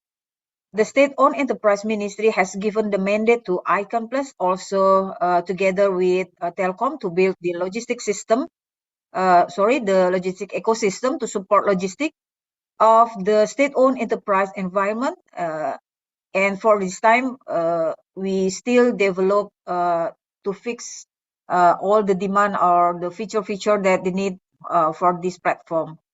Next. A smart mobility ecosystem on logistic infrastructure for smart economy. Airlock enable transport capacity sharing as well as asset sharing of fleet and warehouse. Transport capacity sharing is an endeavor to optimize fleet capacity in various methods of logistics for ocean, air, and freight, as well as rail shipment. Through the platform, user and logistic provide have feasibility of logistic idle capacity. There are a fleet of one logistic provider can be shared for other logistic provider.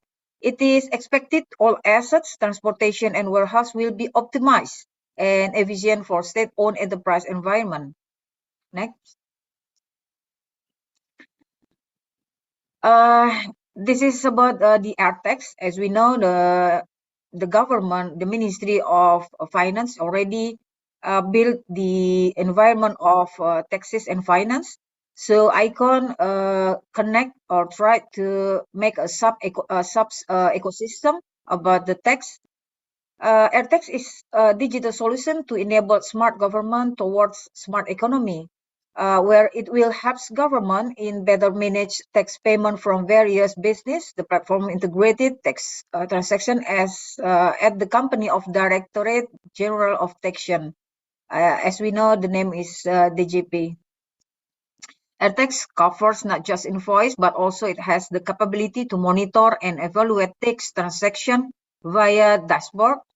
It also can generate annual tax return report and at the moment still progressing the new features according the main of the platform for the finance department. Next. I'm sorry, Julita. It's 2 minutes left. Okay. This is about learning management system. It's already deployed. Is of Java. Learning management system is effective for the shifting of the study or education. Next.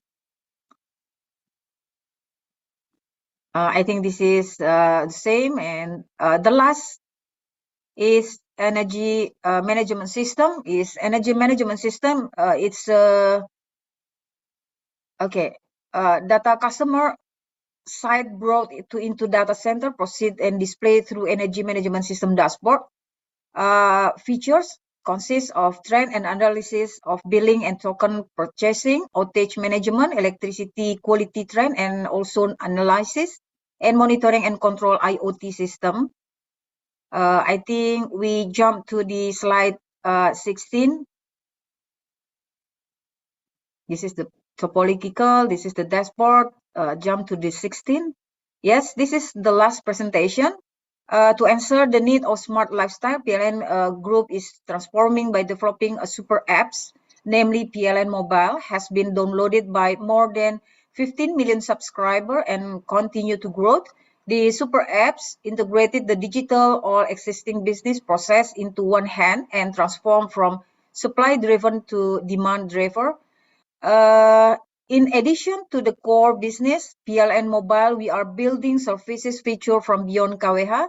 For beyond KWH, we are currently focusing on ICONET as our new product that provide reliability and affordability internet services. Also provide on-demand services for home installation, maintenance, and repair through Listriku, EV charging platform to support the government electricity car and stimulate the growth of EV industry. And at the moment, we also have IconPay and payment integrator, and soon we'll include payment gateway and e-wallet within PLN Mobile to provide easy and convenience of payment. We also support a smart lifestyle down to every detail through smart home and IoT product that will be available of PLN and packaged in IconNet. And later, customer can also enjoy variety article on PLN Mobile through PLN Magazine, collaborating with leading media in Indonesia to present interesting news for customer. Thank you. Okay, thank you very much for Mrs. Julita for the interesting presentation. It's such a great solution that I can provide to support development as well, the connectivity and the platform. And again, the attendees have the opportunity to submit text questions to today's presenter by typing your question into Q&A box on Zoom or via live chat on YouTube at the end of the presentation. Please mention your name, organization, and to whom the questions are posted. We will then collect the question and address them during the question. So we move to the next agenda, which is the presentation from Cafe Razazian, from Technical Director of CTO Energy and Telecom, on G3 PLC hybrid communication managing EV charger for smart grid.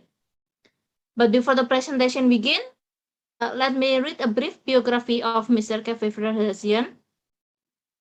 Mr. Kafev is the CTO of Energy and Telecom at Sagemcom. Oversees technical progress and development as well as establishing milestones, goals, and objectives in the field of PLC, cellular, and RF technology. He also leads the strategic innovation team in the field of end-to-end smart grid. He has worked for over 25 years in the field of and power line data communication. He architected the next generation of low-bit digital baseband power line product based on OFDM technology, and subsequently led in the introduction of hybrid PLC or RF, which was adapted by Energy Distribution of France, Enedis, their smart grid technology. The solution have also been adapted by ITU and IEEE as the global standard. And without further ado, I would like to welcome Mr. Cafe Razazian to deliver the presentation on G3 PLC hybrid communication managing EV charging grid. Mr. Cafe, time is yours. Thank you very much. Thank you for the introduction. This is Cafe Razazian, as been introduced. I'm just going to discuss about the communication, hybrid communication and interaction with the EV charger. And I just wanted to mention that we are in collaboration with Think Smart Grid. I just want to have a short introduction on the Think Smart Grid. Think Smart Grid represents the French smart grid ecosystem, where there are 100 companies from a startup to large company, as well as the grid operator working together, and they are responsible for 10% of the global market share of development and integration. In addition to that, in France, with the leadership of the Enedis, the main DSO, 35 million smart meter has been deployed and installed by 2021. And in addition to that, the smart, Think Smart, it developed a smart grid sector in France. In addition, international collaboration on the behalf of its member, which result in collaboration in India with a smart grid forum. Indonesia, we are actively working with PLN and MKI. And in addition to that, we are working in Africa with the Power Utility Association of Power Utility, and Singapore with NTU. And just to introduce you, the Madam Marianne is the president of the Think Smart, and also she is the chairwoman of the Enedis Management Board. Enedis is, as I said, that is the main utility, and they were responsible of the 32 million deployment of the smart grid in France. I'm going back to next presentation. I just wanted to enable my, okay. And are the members and the members of the Think Smart. As an introduction for my presentation, I just wanted to bring up the concept of the smart grid application, which I think that the communication is one of the leading pillars to enable various application and use cases in a smart grid. It means that having the right communication system, which is the integrated. I see some echo in my. Hello? Do you hear me? Okay, we are good. Okay, it's one of the major pillar, means that integration, reachability, a right level of the reachability can enable the various application. In one of the area of growth is a EV charger, and EV charger are being introduced to the smart grid with a very high rate. And it's very important that we have to see that how we can manage the EV charger consuming the power, and how we can manage your network, because the consumption of the EV charger on unpredictability is not something very beneficial for the managing the smart grid. We need to be predictable. And in addition to that, we are introducing a new communication techniques that it bring up the integration, versatility, and reachability by combining the PLC and RF. We call it hybrid solution, a system that can benefit the EV charging integration into the smart grid. Next is that I just wanted to explain to you what the hybrid is, and then we will go to the EV charger application.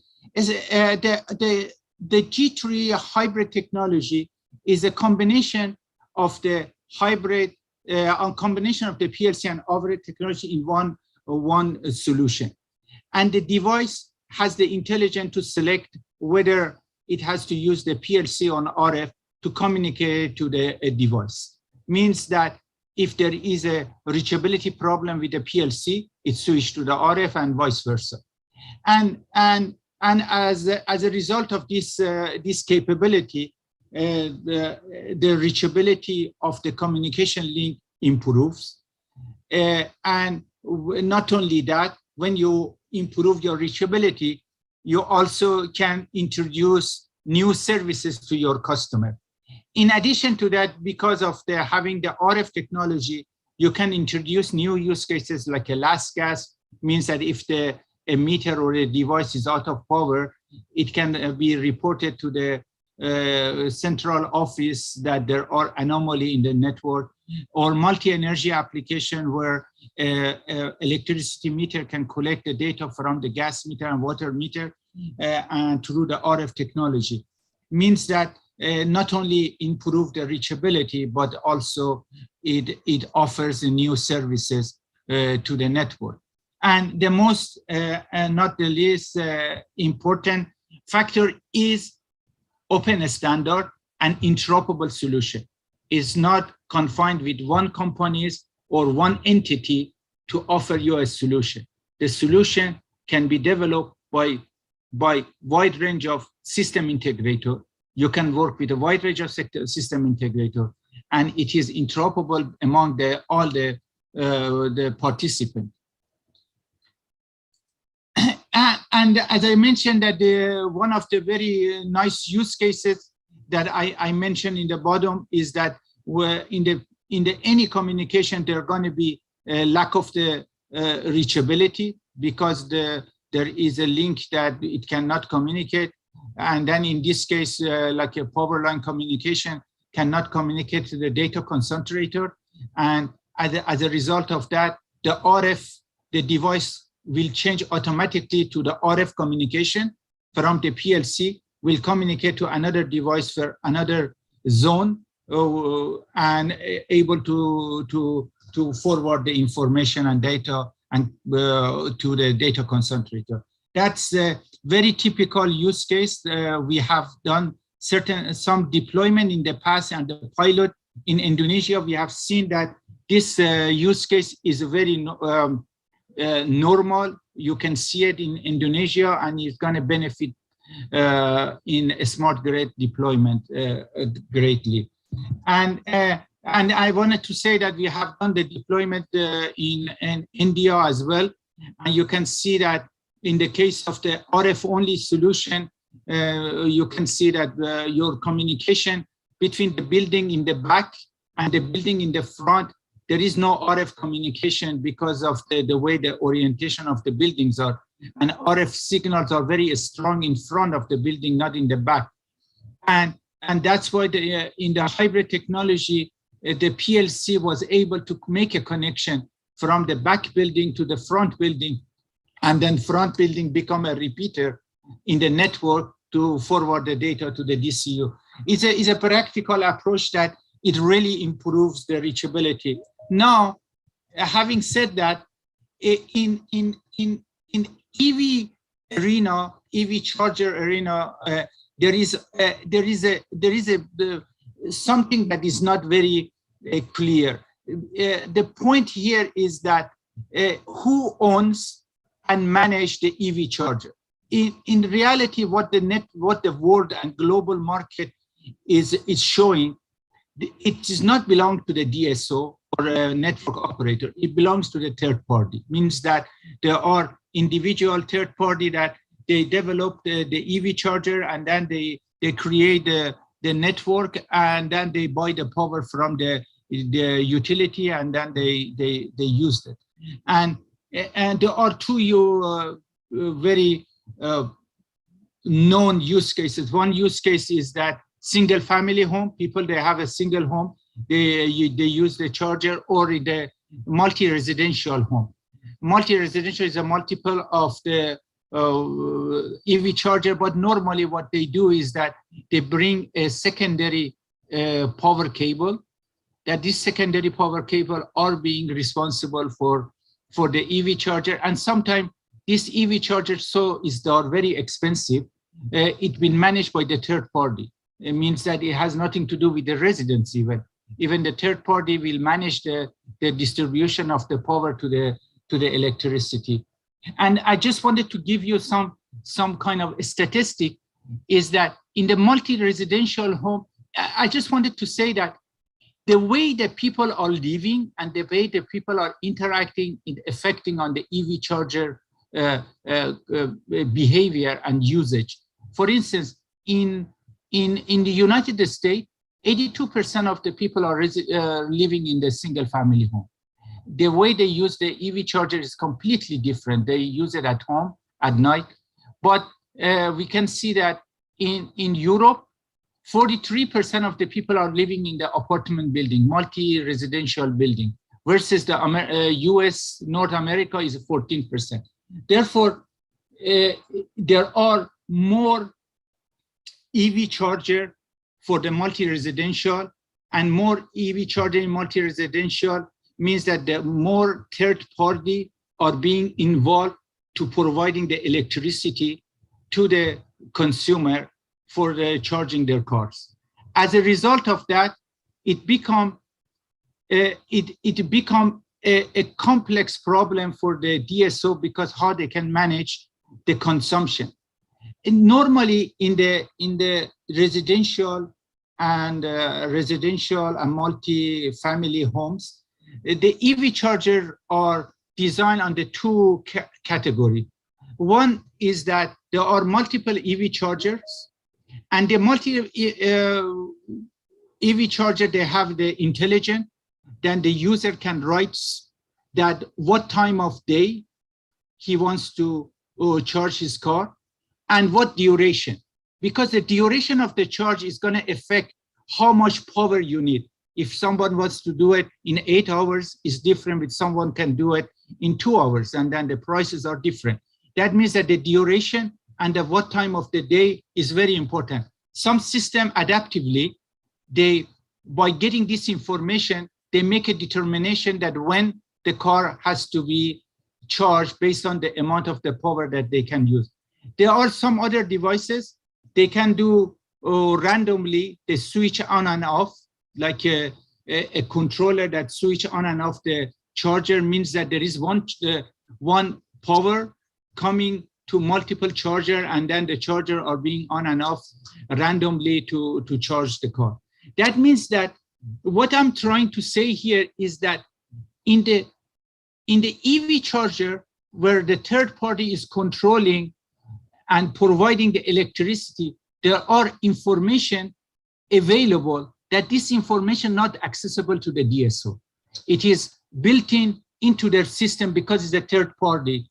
And here is showing a very collective way that how the EV charger business is working.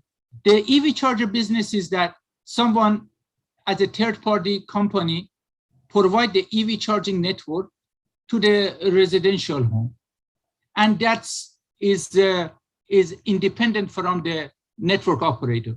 The only thing that it will get industrial smart meter is just by electricity. But how it uses the electricity is unknown to the network operator.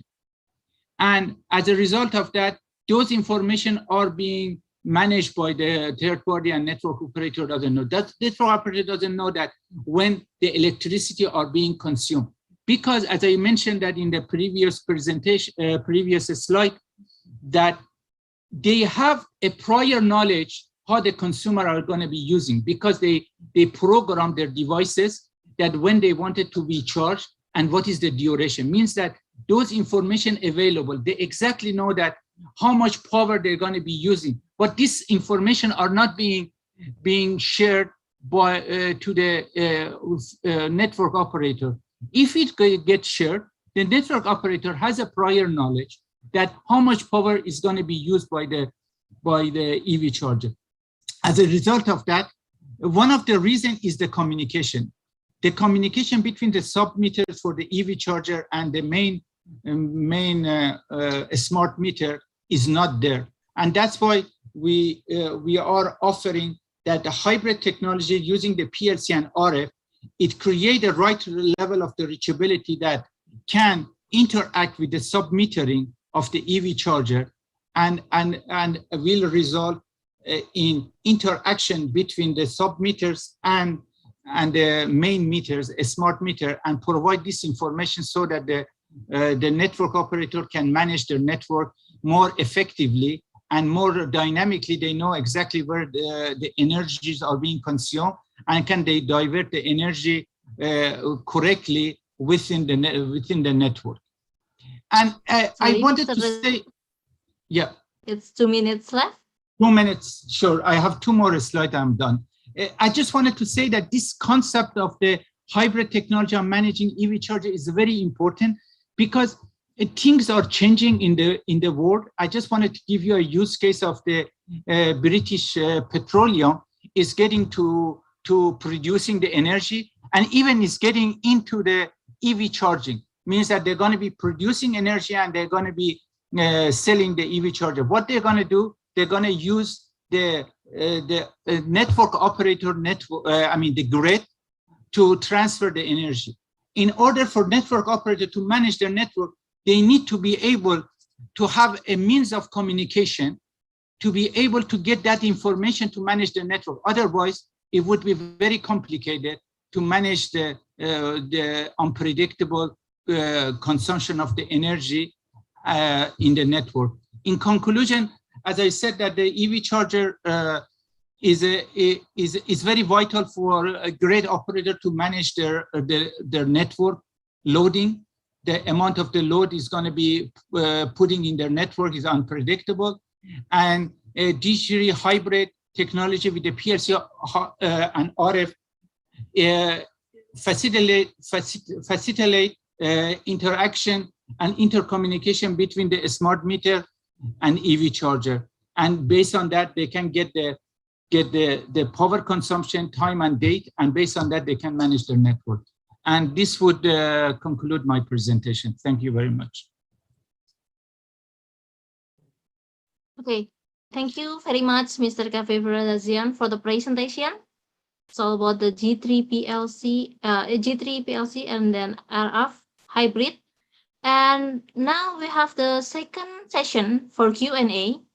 And now we're now going to take a question from Q&A box on Zoom and live chat on YouTube.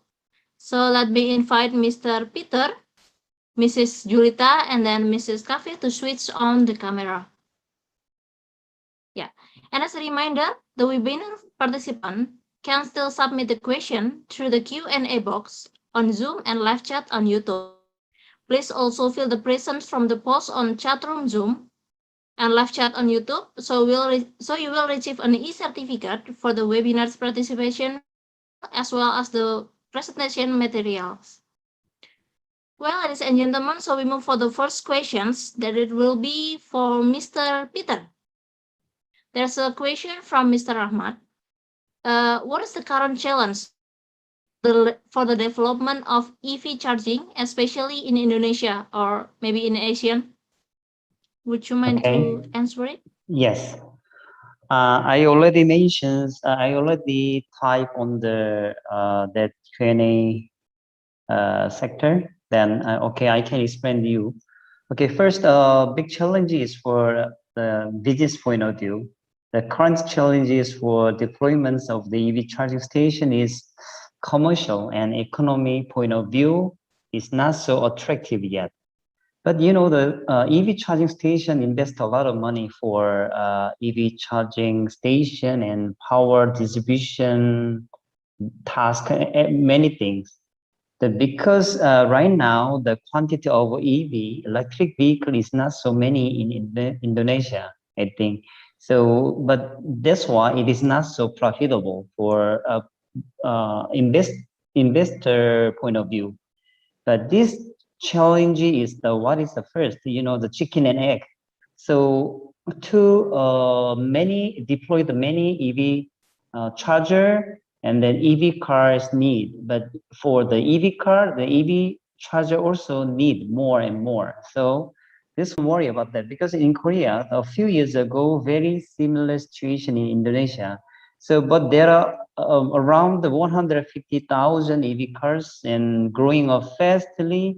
And then it seems to be enough for EV charging business and service for citizens. So many companies invested the EV charging station for service. So this is why there is no problem, I think.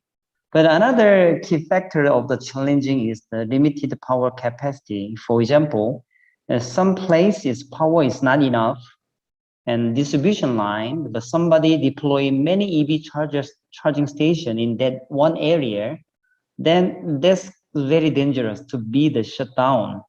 So the power capacity issue is a kind of the challenge, I think. So even in Korea also, is very worried about that. So we promote the smart EV charging platform based on the AMI and EMS. So based on the balanced the power, EV charging station can be controlled, the charging speed or charging time, something like that.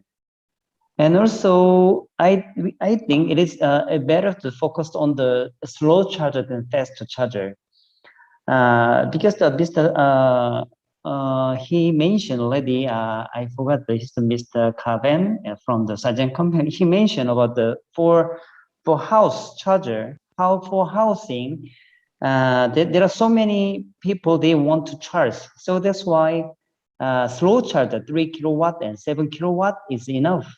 And also, this much better than very high speed charger for apartment. And for the apartments, the many quantity of the slow charger is much better than a small quantity of the fast charger. So that's why I think this point is challenging. And also, I think for the Indonesian market prospect, it will be very big, I think, surely. So that's why many car makers, Hyundai and many Tesla, many companies coming to Indonesia. So Indonesia is #1 nickel production country. That's why the EV business is very bright for future. Thank you very much. A little bit long answer. Thank you. Okay, thank you. So we move to Mrs. Julita. You mentioned that there are a lot of platforms that Icon Plus provided. So how you manage the reliability of your platform, as well as how you make sure that there are a lot of users gonna use that platform? Okay, thank you for the question. When we build a platform, we also prepare of infrastructure and other resources. So when the platform running well, we already established also in operating.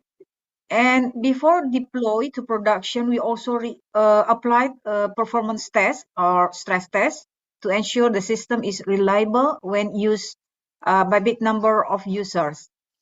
Reliable platform supported by reliable infrastructure, we have sufficient capacity and secured resources at our data center and support various platforms using virtual machine. We also utilize new technology to effectively manage in our infrastructure and server completed with proper procedures and competent people. Of course, we also make continuous improvement about all the product or the services or platform that we already built.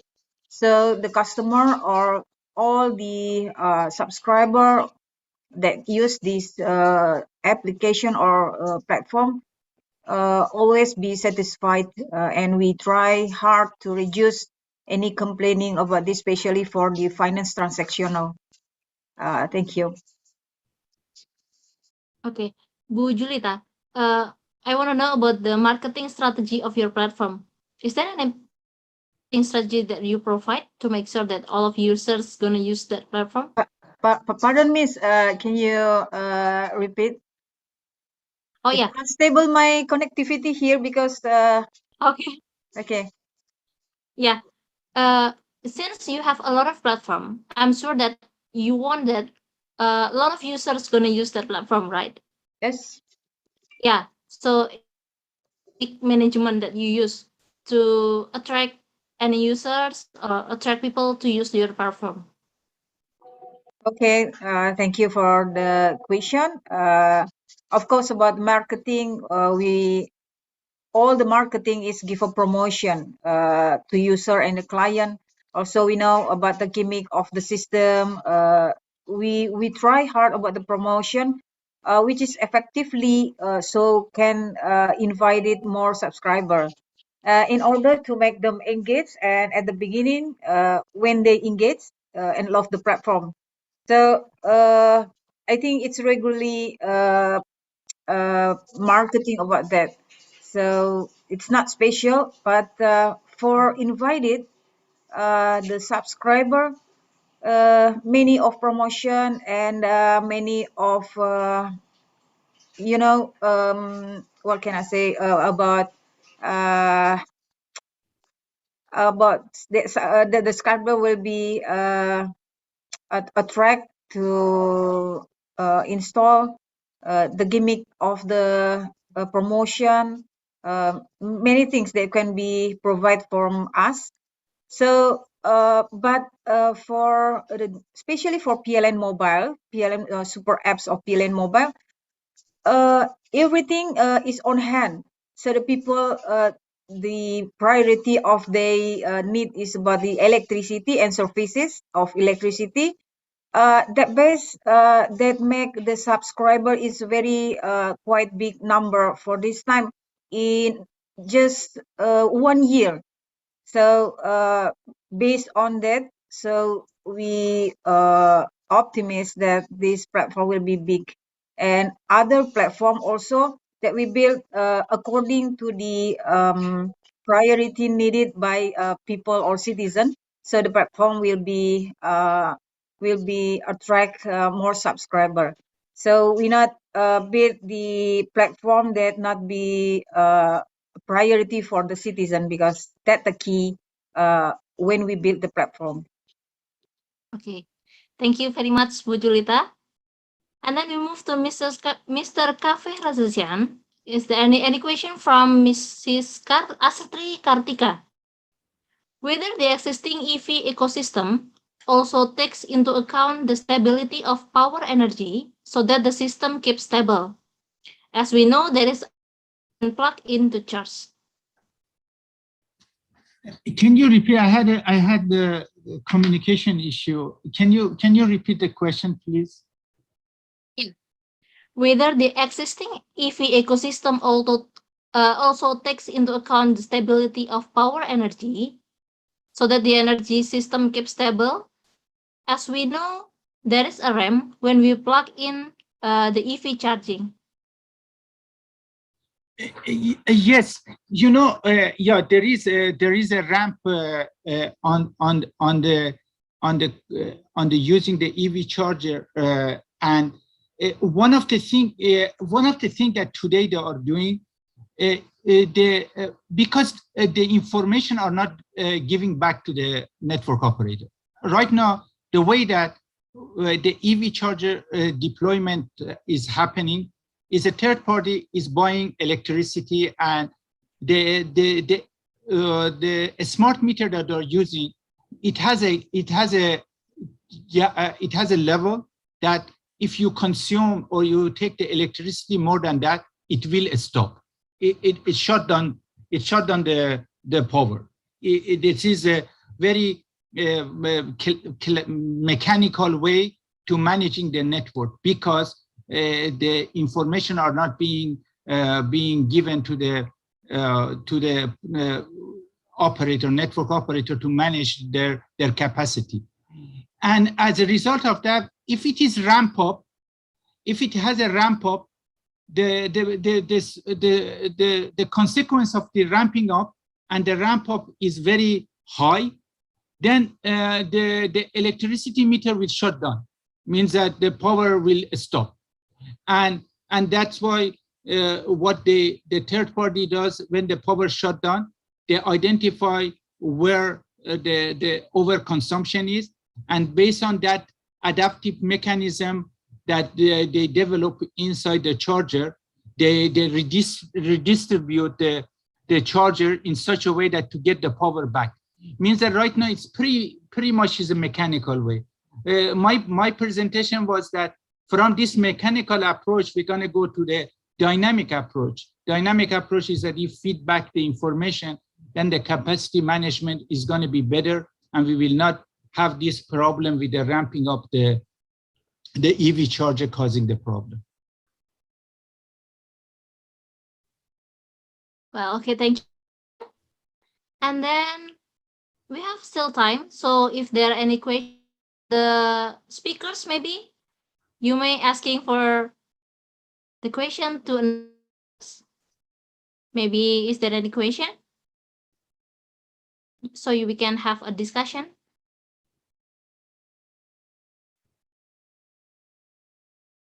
Is there any? Maybe a bit question for Mr. Cafe. Can we Yeah, sure, discuss a Bu. bit? Okay. Mr. Cafe, according to the question of Ibu Astri about the RAM, there is some system that record about the RAM, so the RAM or some way to hold or to make stable about the RAM. This is a bit out of this topic because the energy and the smart city also for the EV charging is some ecosystem that we should be keep this become stable and also become a quite good because many more growth of the EV charging is already installed in your country or from your company. The question is how to manage the RAM because we should have a system to record about this. Okay, yeah, I just wanted to give you a simple statistic about EV charger. In France or Europe and in North America, the prediction they have about the growth of EV charger is already surpassed. Means that the rate of the growth of EV vehicle has moved much faster than they predicted it. Means that that is what is happening. Means and then EV charger are going to be deployed, and as you mentioned that it is this ramp up is going to affect the capacity of the network. Now, it's already there is a prediction about the production. Right now they are very focusing on this renewable energy to address the EV charging concept. It means that how we can use the renewable. And in my presentation, I did not have enough time to explain about the single family home and the multi-family home. In the single family home is more complicated because individual are charging, and individual may have their own generation as well because they use the solar panel. It's different. With a multi-family home, the most important for the network operator is to be able to predict how much consumption it is, because when they have in the neighborhood either one substation or 10 substation, the consumption of the power is not going to be uniform, and they can divert the energy to different substation based on the consumption level. But that information needs to be provided to them. By providing that type of information and increasing the renewable energy production, that's the roadmap for managing the EV charger growth and EV vehicle growth. Thank you, Mr. Cafe. Thank you. Okay, is there any question anymore?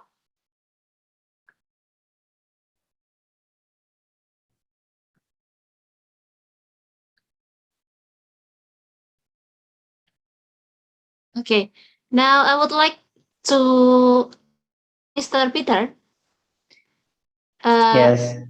You mentioned for smart city development. Can you share with us about your strategy for smart city development in Indonesia, which geographically consists of a lot of small islands? Mm-hmm. So is there any strategy that you would like to share to us? So I'm sorry, I'm not specialist to that. point of view, but Mr. Hwang, he's the CEO of the Jeju Island Energy Corporation. He already mentioned on his presentation, we have some projects for islands. It's the Kappa Island. So there is very small island. So every energy is generated by themselves and they are for their own uses for energy. So the small island, even though that is very hard to connect to the mainland, how to provide the sustainable energy in their own way. So that's why we have some pilot projects in our own island, but in Korea also so many islands in our side. So that's why that so not only for only one diesel power generator, but also solar and wind and any others, the water, heating, so many kinds of the renewable energy we can use.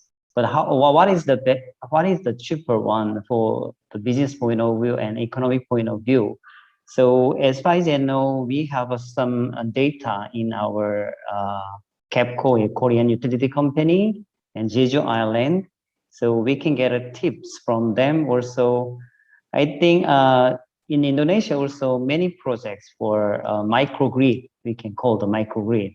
So that's why we can change the technical and experiences in each country, the pilot project, then we can find the best way what is the best solution for island. We are still looking for what is the best right now. So we are still keep many pilot project in Korea, even though we already have many pilot projects before. So that's why this kind of this webinar or seminar is very nice and good way to share some connectivity network and sharing the experiences. Okay, thank you. Well, thank you very much, Mr. Okay. Peter. Thank as well, you. Thank you for Mr. Cafe and Mrs. Julita for the very nice discussion today. And sorry for the last question, apparently for our last Q&A session. So if you have any question that we don't have time to answer, speaker at addresses shown on their slide of presentation. We have a recording of this webinar on YouTube channel MKI IEPS. And thank you very much for all the speakers and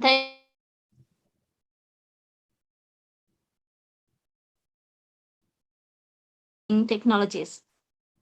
But again, due to facilitate the photo session before, as a request from the organizing committee, we will have again a photo session with all speakers.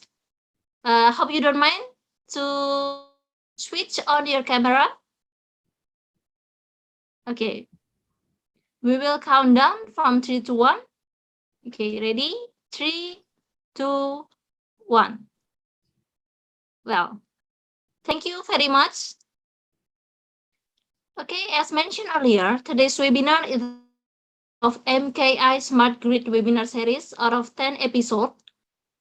Indonesian Electrical Power Society or Masyarakat Ketenagalistrikan Indonesia, taken place in April 2021 until January 2022.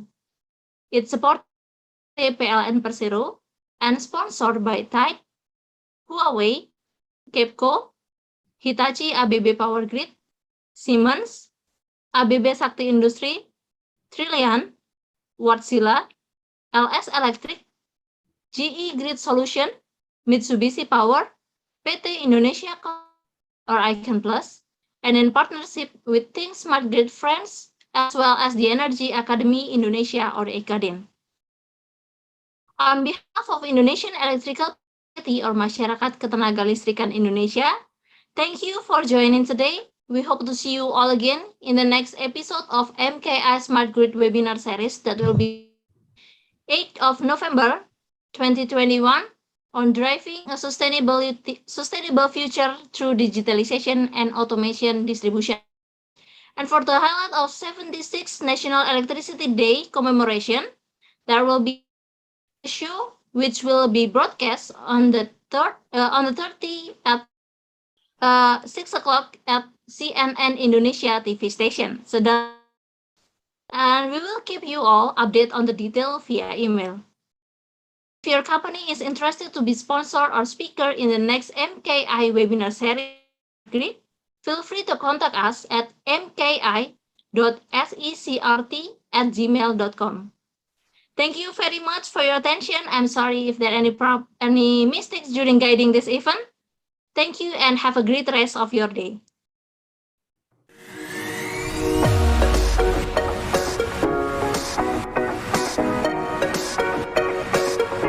Thanks, Julita.